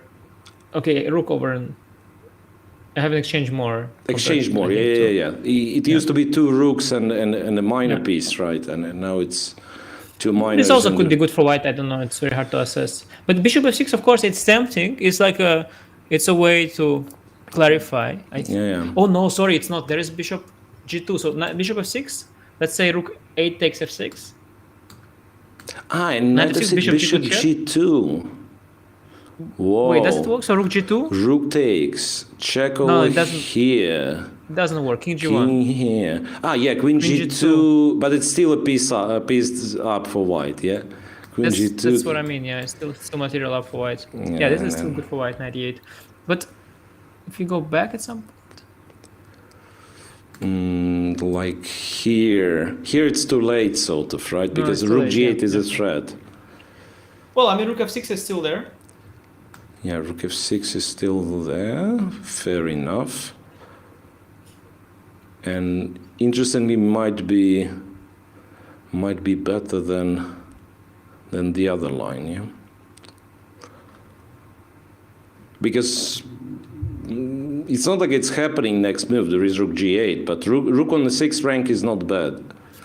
I mean, yeah, for sure, black is fine, but white, of course, white neutralizes black's initiative. Bishop F6 played, yeah. The thing is that black has some decent material. He has 2 pawns for exchange, which is 3 pawns, pretty no? level. Oh, 3. Has Sorry, 3. three. Yeah. Even I didn't think of H1. The 3 pawns. So material-wise, I'm doing fine. I don't need to prove anything. So actually, knight C4 is decent, maybe. Yeah, finally. Yeah. It's very decent, actually, because I think black's position is then quite decent. So not without a chance for sure. No. Very interesting decision. Though I was wondering that line where I went rook F7 back, knight C8 back. I was wondering because I was 2 pawns up and I cannot estimate it, but it could be that it's just very good for me, yeah? That you don't have enough compensation. I could easily imagine that. But I also don't know. Yeah, but that's the line he went for is, I think, suits more in this psychological aspect that we were discussing. Like you want to have initiative, so it's perhaps kind of a healthy mix between the two, right? Yeah, it's an in-betweener for sure. For sure. Yeah. So what's with the other game? Is Mamedyarov striking back? Because Tabatabai has chances to. Yeah, for sure. So let's see. What is Shahryar? Yeah, let's see what happens in Shahryar versus Naka. As soon as we switch to the other game, I'll bring up the analysis board. It would be remarkable if Tabatabai comes back twice in this match. Yeah, that's against Wesley So. That would be truly remarkable. Something you do not expect, if we are perfectly honest. Okay, Shark's position against Naka, well, actually is also kind of tricky and balanced. Let me see how we got there, because it's very hard to evaluate a position without knowing how you reached it. So knight f6, knight e to g5 happen. So Not impressed with that move, because I get to trade queens. Yeah, that gets to trade the queens, and simply bishop c8. This is how it happened. So Naka allowed... He allowed it, yeah. Yeah, allowed not being too afraid of it, yeah. Interesting. Wow. Knight g4. Bishop c1 is lucky, stopping knight e3 as well, yeah? Yeah. Lucky find there. I'm not sure if it was seen, maybe it was seen, but it's just very, very nice. It works out for white. And white is, of course, not rushing to pick a rook, because he can always choose a rook, yeah? Yeah, it's a sort of winning a tempo, assuring yourself that you win a tempo, right? Like moves one rook and you take the other. Or in this case, you probably have to. Okay, when you're forced, yeah. Knight f4. And the bin more moves. Okay, very interesting. So take on a... Yeah, he captured on a2, knight d5, bishop c5, rook a1, bishop b4. Knight b4. Sorry, knight b4, yeah.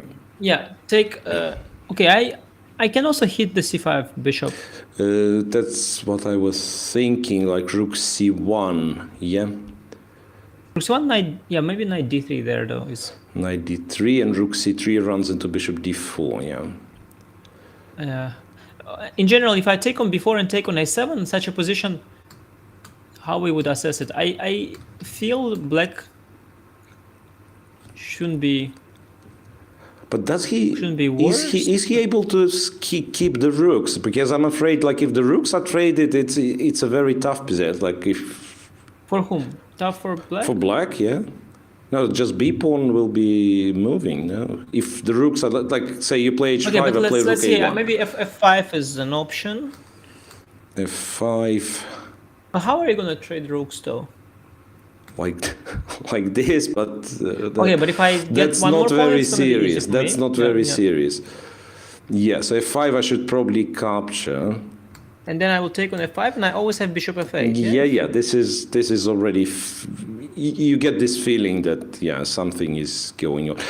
Well, after this, check, you to also check. have a check Yes. intermediate, which might be Correct. important. I don't know. Which might be Could be important nice. because Could be you nice. either win a tempo or you send the king to h1. It's not clear what's worse, right? Obviously, rook f2 is met with a trade and bishop c5. Yeah, it's just very drawish, I would guess. And I guess the rook c1 is the more ambitious sort of way of playing. Rook f to c1. So let's see, rook f c1, knight d3, I have some rook c4 type of move. Anyway, you are very shaky there with your pieces. Yeah, knight d5, rook c5 is Rook what c5, white is yeah. very happy with. Oh, then I am, of course, really happy, yes. Yeah, here rook c4. No, we Oh, do he get just took, he just took, okay. get this position after f5, Yeah, and very this George. is something that you feel Naka will not lose. Right, and Amin perhaps comes back for the second time in the Really? match. Take a look at Amin's Yeah. game, So probably this one we can declare Very that George, this is Naka is not losing this one. So unless otherwise is about to happen, we are free not to switch back to this one, I believe. Let's go to the other game. It's much more exciting. Oh, but wait, so white is in a must-win, of course, in this game, yeah? Yeah. So this just the draw is not a happy result for white. No, He'll try to push then. he will. Okay, so f6. They've traded on f6. After bishop rook f6, g3, rook bishop g3, bishop g4. And now rook h6 is the thing, and also just h5 is this thing, h5. I think I also don't need a thing. The moment you told me I'm 3 pawns, because I thought it was 2, but when you told me 3 pawns for exchange, suddenly I started feeling different about the position. Yeah. 3 is a lot of pawns. 3 is more than 2 for sure, right? Yeah, it's kind of big, because I was taught, that, okay, rook is 5, knight is 3, pawn is 1, so when I do my math, 3 pawns, 3 piece, and the rook, and suddenly black should be better. Yeah. So he goes rook f1, black probably trades. So, But sometimes when you trade rooks, when you're down in exchange, you leave your opponent with he's the only side now who has a rook. It's kind of not nice. yeah, right. But what is the alternative? It's like rook g6 is meh. Running on the bishop d3. Yeah, don't know. Rook h6 check, king g1, but what's then? Yeah, it's true. Actually, the rook on f1 will be very strong, so maybe you're happy to trade it. Yeah, okay, let's say I was thinking you trade, but maybe you can and let then kind of knight f6 or you should be careful of some queen g5. Yeah, the queen g5 is annoying, and it queen g5 knight e4, but maybe some queen h6. really depends on one position. I want to say like h5, queen g5. You probably do queen g5, yeah? Knight f6, queen g5, knight e4 is a nice trick. Yeah. So I thought knight f6, maybe queen h6 is an option. So you were wondering about queen g7, maybe, yeah? Yeah. I was wondering like h5, queen g5, and queen g7 or queen e7 something. I was wondering after h5 if white wants to trade the bishops with bishop h3. That's also an option, yeah. I don't know if it's good, but yeah, knight f6 I like, bringing the knight into the game, and now it's really on white to decide what he wants. Yeah, we might actually h6. We might actually get something very similar. Queen h6. Hikaru finished, yeah? Hikaru finished. Yeah, I believe it's a draw, and that means Hikaru is. Hikaru has won after rook e2, bishop h3, something. Yeah. Just bishop c5. Wow, just mate. Brutal. Yeah, it doesn't matter all that much. Yeah, so a draw but equals it's a win. still for the fans. For the fans, absolutely. The chat is happy, I think. Yeah, so well played Hikaru. He is in the second final. That's absolutely incredible, I have to say. Yeah, no, ever since he stopped caring, things have just gone Parabolic. north. Yeah, parabolic. Yes. King G1, by the way, very, very nice move. I really like that move. Yeah, no h5, no tricks after queen Get out g5. of- Okay, queen f5 makes sense, but then what? Then Queen H6 is not a problem. queen h6. Not a big problem, but maybe it's It's a question. threat of checkmate. Okay, not a checkmate. In fact, it's not a big threat, but queen f8 is extremely annoying. Well, definitely annoying. Yeah, definitely annoying. Allowing queen f8 is something you don't want to do. Yes, Yeah, and, play and it. he goes Of course, for of it. He goes for it. So knight e4. Well, is knight e4 a move? 94. But you just go rook g2 maybe. Yeah, because queen f2 is the actual threat. Yeah, so I yeah. should go rook g2. And then you should really be careful for all sorts of bishop e2 kind of things. I mean, you're really okay. Knight g5 maybe trying some. Knight tricks? g5 and then check there or check there. Right. Trying some tricks, but knight h5, is that possible? Knight h5. Bishop d3 bothers me a lot, but I don't know. Yeah, bishop d3 bothers me. I think. Bishop d3, e4, bishop e4. Takes. Yeah. Yes, That's the this queen problem. f8. Knight e4 is on the board, but his next g2? move after Queen rook f6. g2 was queen f6. Nice. So he wants to trade the queens. Yeah, I think as we established with 3 pawns, every endgame is better for black. Yeah, but at the same time, as you've pointed out yourself, white is the only side who has the rooks. Maybe he has to, try knight f6, queen f6, knight f6, b4. I mean, some crazy stuff. Just Desperate, yeah, but you know how it goes. Yeah, I will take one more. take everything. CV. Rook c2, I will hang on to it. I'll knight go d5. a5. Yeah, I mean, I'll take Yeah, everything. I'll first take everything. I'll return you 1 or 2, and then I'll still have a lot more. I think very good. Queen f6, very nice move. Yeah. Very good for black. And also for white, it's kind of a reality check because there is no more mating threats anywhere. And realistically, if you surrender the queen to e3, it's probably black who's more likely to create some threats. Bishop f3.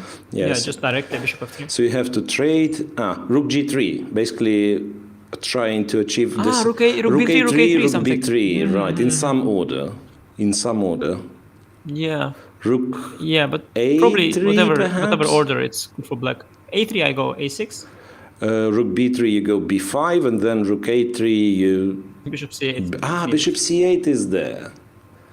Cool. Oh, bishop takes b5. Sorry, bishop takes b5 in the end. There's a cheapo. Oh, it's actually relevant. So rook a3, that's actually serious because that's the thing that's everywhere now. If you go a6, rook b3, bishop c8, there's bishop takes a6. Yeah. If you go a6, rook b3, b5, rook a3, bishop c8, there's again bishop takes b5. Okay, probably should show at least one of them. Yes, so this, bishop c8. Okay, I don't like bishop c8 here because No, also it's rook anyway bad. b6 and so on. Yeah, like let's show b5, this, and then bishop c8 runs into bishop takes b5, and all of a sudden white's very happy. This one, well, actually, Rook a8 in the end, yeah. it's a6 and d6 hanging. No, I mean, once I do break through somewhere, I'm going to start collecting, and black should be already happy to make a draw in that whole mess. Yeah. Yeah, I think Wesley's suddenly taking it, no? Wesley is in business. Okay, b5, rook a3, and maybe this is where you. Well, if you capture it. The a-pawn. He does blunder bishop b5. I don't know if he blunders it, but But yeah, but after. blunders it, I don't know if he blunders, we but. can decide by his heart rate. What's his heart rate? Heart rate. I wish I wish I've seen what the number is. It. Yeah, I will go rook b8 after king f7, and then I will push my a pawn. Yeah. Like king don't think I'm gonna f7, rook b8, b4, a4. Not gonna lose like that. And yeah, and then black has an awful lot of pawns, but the a pawn is just running forward. Very running. Yeah, very running, very passed, very pawn. As they would say on Twitch. Yeah, rook b8 is on the board. I do think that black should be fine. With knight d5, king e6, and so on, black should have enough for a draw, I think, in such a position. But suddenly you get the That's not the feeling that question. he's the one trying to make a draw, right? So it's no longer. Yeah, I don't think that's that's not the. And also, I'm not even sure because I'll just go a4, a5. Knight b4 might not stop me. Oh, of course, right away. He went before. Sorry. So a4, take, and a4.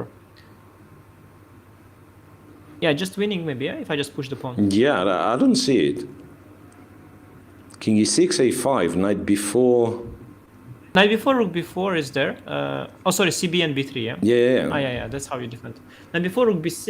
Rook b6 and king d5, hoping for some sort of And the pawns like pawns against the rook, but you never win this one, right? With black. No, though. Don't you have the h pawn also? Which is like a bit of a distraction. Yeah, but king f2, king e3, I think. But h pawn, it will be really annoying because while you pin me, I will have the h pawn distract you. So that position where we're discussing, it's not so clear, I think. Can we go there for a sec? So you went king e6. a4, we went king e6, a5, knight b4, rook b6, trying to promote the king pawn, d5. king d5. Let's not. Yeah. Well, actually, why not?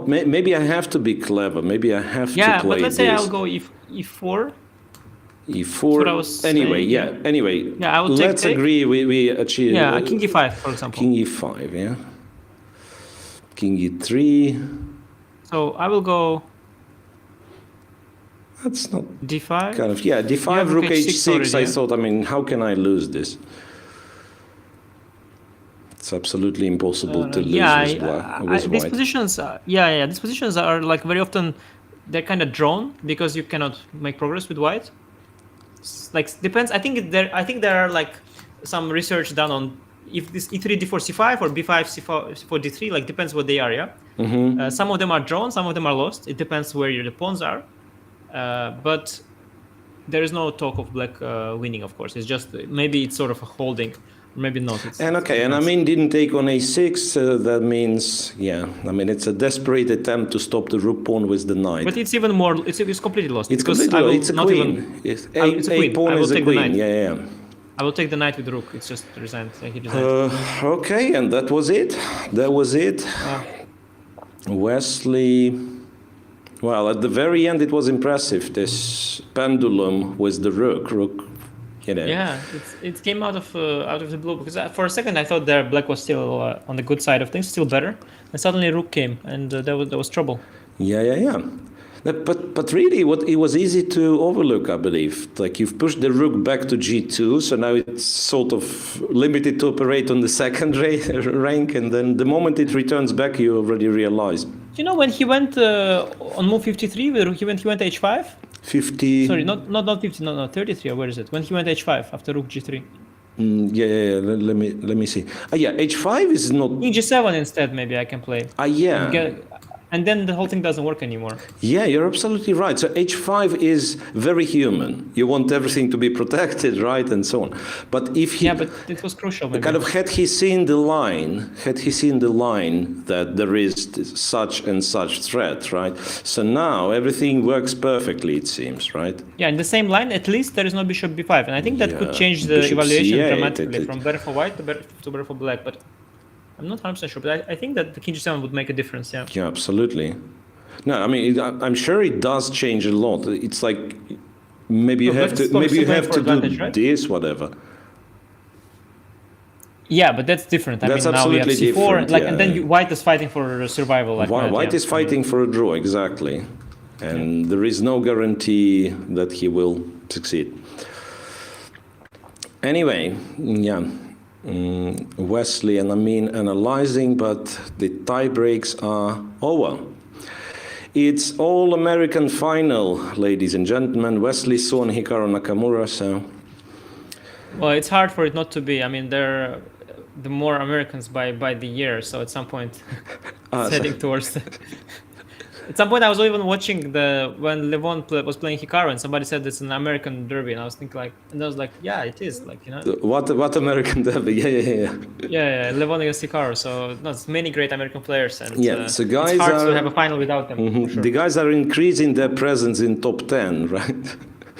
Yeah, by all means. And also the youngsters are growing, and Sam Shankland is improving, and they're doing very well for sure. Yeah. Okay. I'm a little bit. There was a lot of excitement, and I'm kind of, all the excitement all of a sudden petered out. But yeah, I don't know what to say. It's a lower. Yes, it's they climaxed today already. Yeah. It's a lower. Please come back tomorrow. That's what I'm supposed to say after everything's finished. Any final thoughts, Anish, on your participation in Grand Prix, on what the tournament format is, this round robins?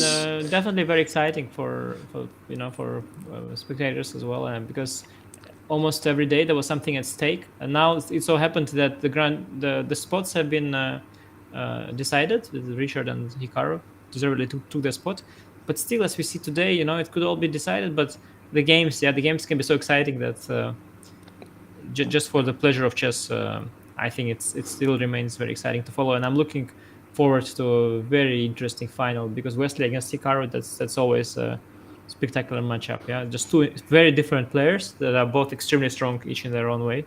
So looking forward to the final. Yeah, that's really, and I'm thinking if I was to pick, perhaps Wesley is one of the few who doesn't look like an underdog if we are talking short time controls against Hikaru. At least these time controls, not bullet, not ultra bullet, but these time controls, I would not see him as being at least huge underdog. So he's free Wesley's to all the way up enter.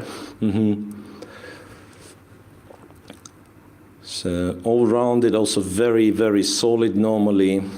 Once again, it was a huge surprise yesterday when he blundered. To me, it looked like he never blunders, basically. You know what's interesting? I also thought so. And then at some point, Magnus, speaking to Magnus, and he said that Wesley blunders a lot. And I was like, Wesley blunders? He said, yeah, a lot. A lot. And I'm like, okay. When? And then he started mentioning, actually, Wesley does blunder. And relatively to other players of his strength, relatively a lot. He never gets outplayed, pretty much. But when he makes mistakes, they are... Magnus mentioned quite a few in the Champions Chess Tour where they played each other. And of course, Magnus is the one also who pushes him to the edge. And then he blunders. And against me too, a couple times, he does occasionally blunder, commits a tactical error. Of course, very rarely. But if he loses, very often it is because of a blunder. So it does happen. Yeah. He's not a machine, let's say. He does have his bugs, rarely. Right, but anyway, you're absolutely right. It will be an exciting final between two very strong players. And this will be covered. This will start tomorrow, 3 p.m. Same, 3 p.m. local time in Berlin. 2 games as usual, so no increment in number of games. And and the players, I think those two, they really have a lot of respect to each other, and that's been pretty much always the case after the game. They keep analyzing, even if it's a rapid game and so on. Okay, so thank you very much once again, Anish. Thank you for joining, and for all of you guys who followed, thanks for joining us today, and see you tomorrow. Thank you.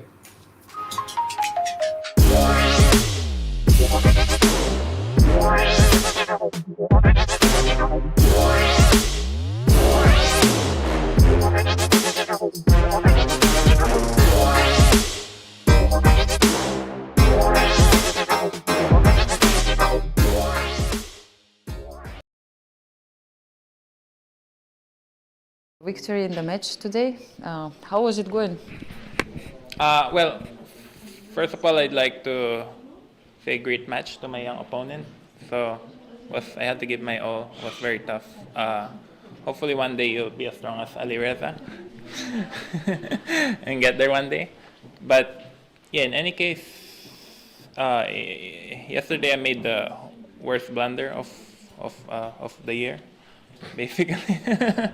Don't recall ever blundering something like that. Although that's the nature of chess. That's the nature of the game. Mistakes happen. Also, in my last game in the previous Berlin tournament against Vachier-Lagrave, I was completely winning, but I also blundered. So I gotta watch out for making just brain freeze blunders from time to time. But in any case, I think Amin played a very good match. Today, I mean, I was just playing, but I didn't really care. But I just want to play good chess. Obviously, I wasn't able to do so.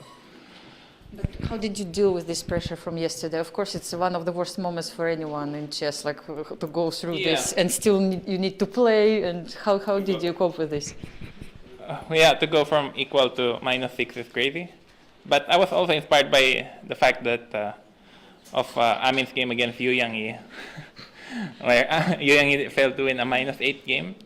So I just told myself that it happens to everyone, and it's the nature of chess. As a human, you make mistakes. You train and you work so that you hope to make less mistakes than others. But I think today, Amin played very well. Also in the first game, he caught me in opening preparation. It's a bit tricky to play with little time. And I totally missed this knight e4, which was a great shot. And after that, basically, White has just almost winning position. And in fact, Amin told me later on that after b8, rook d3 is just winning for White, because after queen b6, there's rook b3. So just, yeah. And but the first game after the queens was traded, I was very happy. I thought I got out of the danger. So I think yeah, my opponent is very aggressive and very attacking, but I seem to play better in the endgame. Yeah, I mean, your comments about the first game, like what happened? Where do you think you lost the track? Yeah, obviously it was a very difficult game.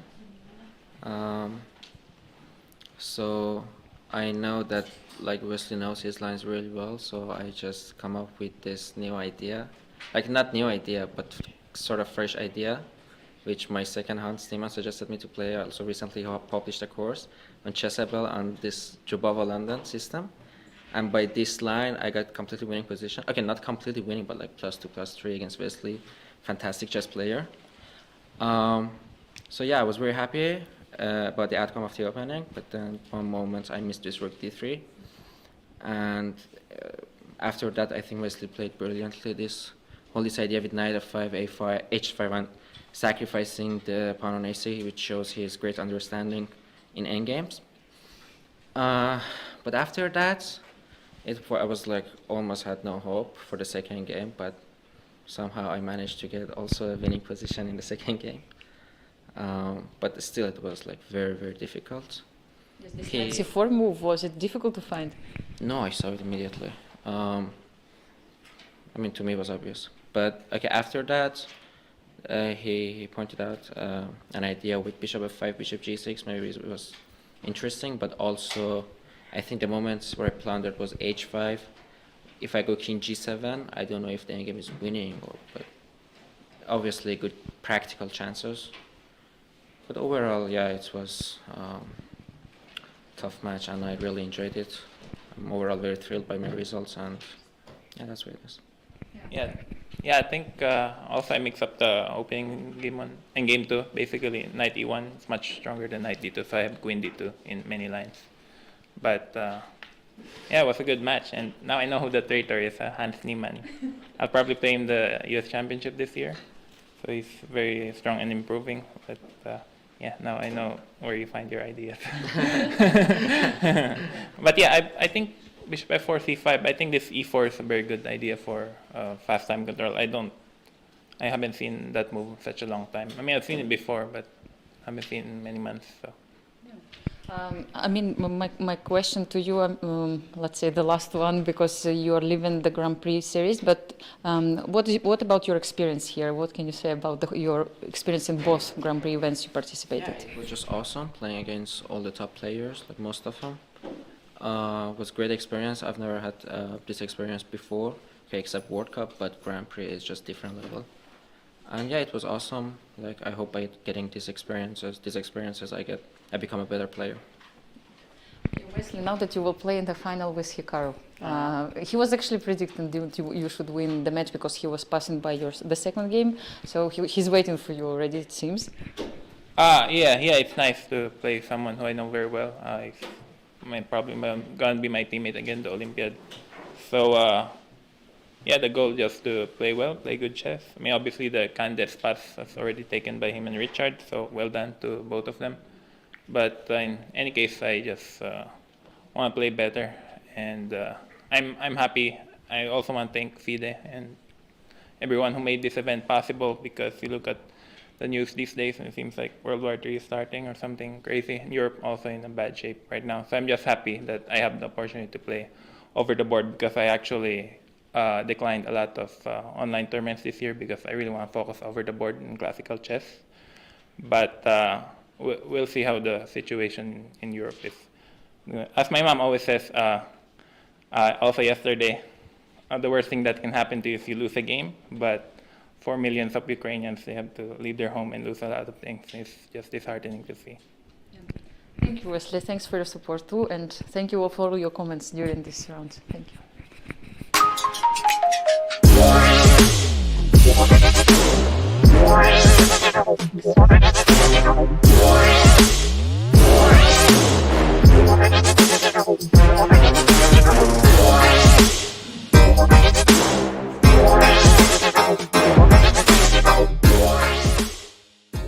Hikaru, congratulations. What a match. It was a very interesting, sharp games. What can you say about the first one, the second one?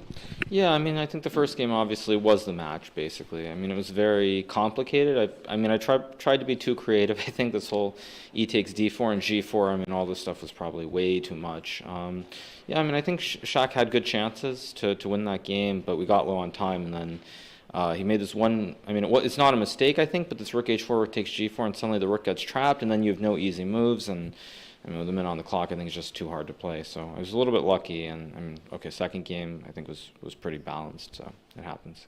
Yeah. Shahriar, your comment, did you feel that you were better in the first game? Of course, but for this reason, I not, I mean, replace draw, I mean, rook. You decide not to repeat. No, but okay, I mean, not repeat, because I think looks very good for me, but I understand somewhere is winning, but I don't know how. But this looks very bad king, and very good attacks, and I can't find how to win. But it's normally it looks like winning position for black. But okay, I mean, after maybe in last moment, maybe when I played king g8, king h7, it was better to draw.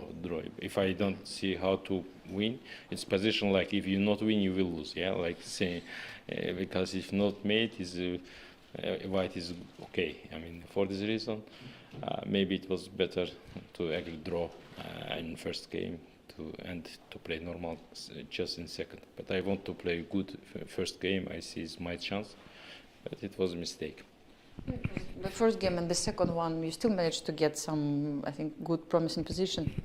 About second, okay, it looks white is slightly better after bishop c8, but I don't know. I don't want to play very slowly. I mean, I just want to see take c6. Okay, of course, in classical chess, I never would take this c6 pawn, but in rapid and blitz, I think it's okay to change, and it will be some different position to play for win, but it was also a big mistake. You were expecting your opponent to take on c6. Yeah, I mean, okay, in this situation, there are a few things. First of all, it's a must-win game, so I mean, if Shaq loses, I mean, it doesn't matter at all. So it's the first thing, but then also, yeah, when you're in a must-win, I mean, it's imbalance. I mean, the structure is imbalanced, and you get at least a rook and two pawns for the two bishops, so I thought it was the right choice. I mean, of course, if it's not a must-win, then you can play some e3, some slow game, and just play a slightly better end game. But I expected Shaq to take on c6, and I think with the match situation, it was right. Basically, that's what it comes down to. If he's not down 1-0, he doesn't do it. He plays a slightly better position, but he's down 1-0, so he has to do something, and it just didn't quite work.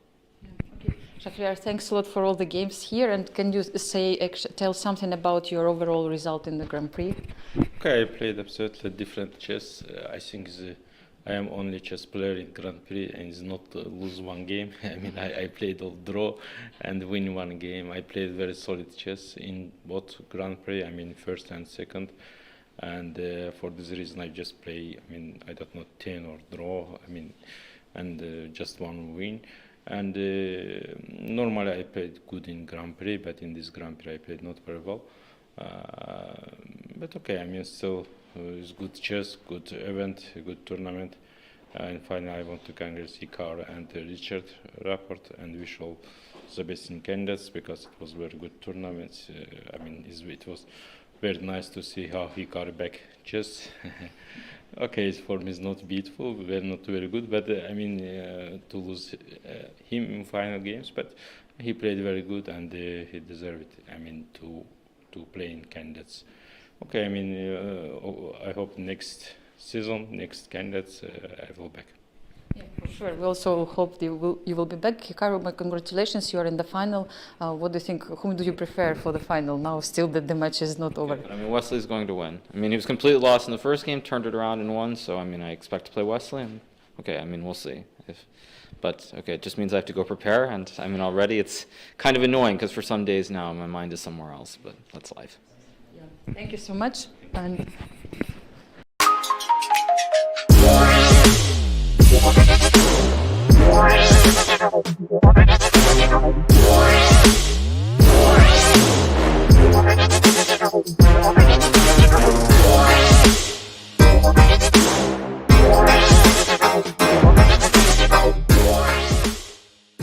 Hikaru, congratulations for advancing to the finals. Today is April Fool's Day. Have you already pranked someone, or have you already been pranked today? Neither, actually, because basically all I did was watch movies all morning. I didn't want to do any preparation, so I was just watching movies, relaxing, and yeah, it didn't happen. Also, most people I know are in the US, so in the morning everyone's sleeping. So it hasn't happened yet, but now that it's so late in the day and I'm aware of it, I don't think there will be any big surprise. Do you feel some extra confidence boost since you advanced to the candidates? I mean, I think on the one hand, it feels very good to advance to the candidates. I think on the other hand, though, it's a very strange situation, because I can't think of almost any tournament that I've played in where like if I'm doing badly, you make some draws, you end the event, but where I'm actually doing well and I have to keep playing, having already qualified. So it's kind of a strange situation to be in, but I actually would say yesterday's game I felt very good about, except for the result, because I thought I was maybe slightly worse, and I thought I outplayed Shaq in the middle game, and also I think another game was this last game against Levon in the finals match a couple weeks back, where I felt like I blacked in the second game of that match too, and I played pretty well. I was never in danger, so I think that probably is a confidence boost if there is one. Back in the days when you got the offer to play in the Grand Prix, how long did you hesitate before accepting that invitation? I didn't really hesitate. There were just a couple of things that had to be worked out, but it was never really a question for me. If it was possible to play, then I was going to play. And I think for many people who thought that I was retired or couldn't cut it and I was disappearing into the streamer sphere, definitely that wasn't the case. So I'm just happy to be playing chess, and I'm enjoying it. Looking at your experience, the lessons that you learned back in Moscow candidates, what are those, let's say, lessons that you're going to improve on in Madrid? Well, that would have been a better question if you had asked if I'd qualified in 2019, because I would have been in the same situation as 2016. I mean, I think I've said it before. It feels that a lot of players, and I think you can look at the stats on this, but a lot of players tend to play worse in the candidates tournament because there's a lot more pressure. It's a winner-take-all situation, also very different from just a normal event. In this event, for example, if I play the final and lose to Wesley, I'm not going to be all that disappointed. I'll be unhappy, but it won't be the end of the world. But in the candidates, if you finish second place, you feel like it feels like the end of the world. You think you've done a horrible job. So. Mainly it's pressure, I think, for me, though. As I've said before, I have another job as well, so I will just try to relax and enjoy it, and we'll see how it goes. Perhaps one more question. Could you please name at least one thing that you gained from working with Kasparov? From working with Gary, I think more than anything, it's the fact that he just has this intuition, this sort of sense where there are ideas to look for something, whether it's a Najdorf, whether it's something like the Nimzo Indian. It's the fact that no matter how old he is, he always has that sense, and trying to find that sense or develop that sense, of course, is quite difficult. So that's probably the biggest thing, is his ability to sort of sense where there were possibilities, even if it wasn't, even if it wasn't completely obvious right off, even with the computer. Okay, well, in any case, very good luck in the finals, and see you soon. Thank you.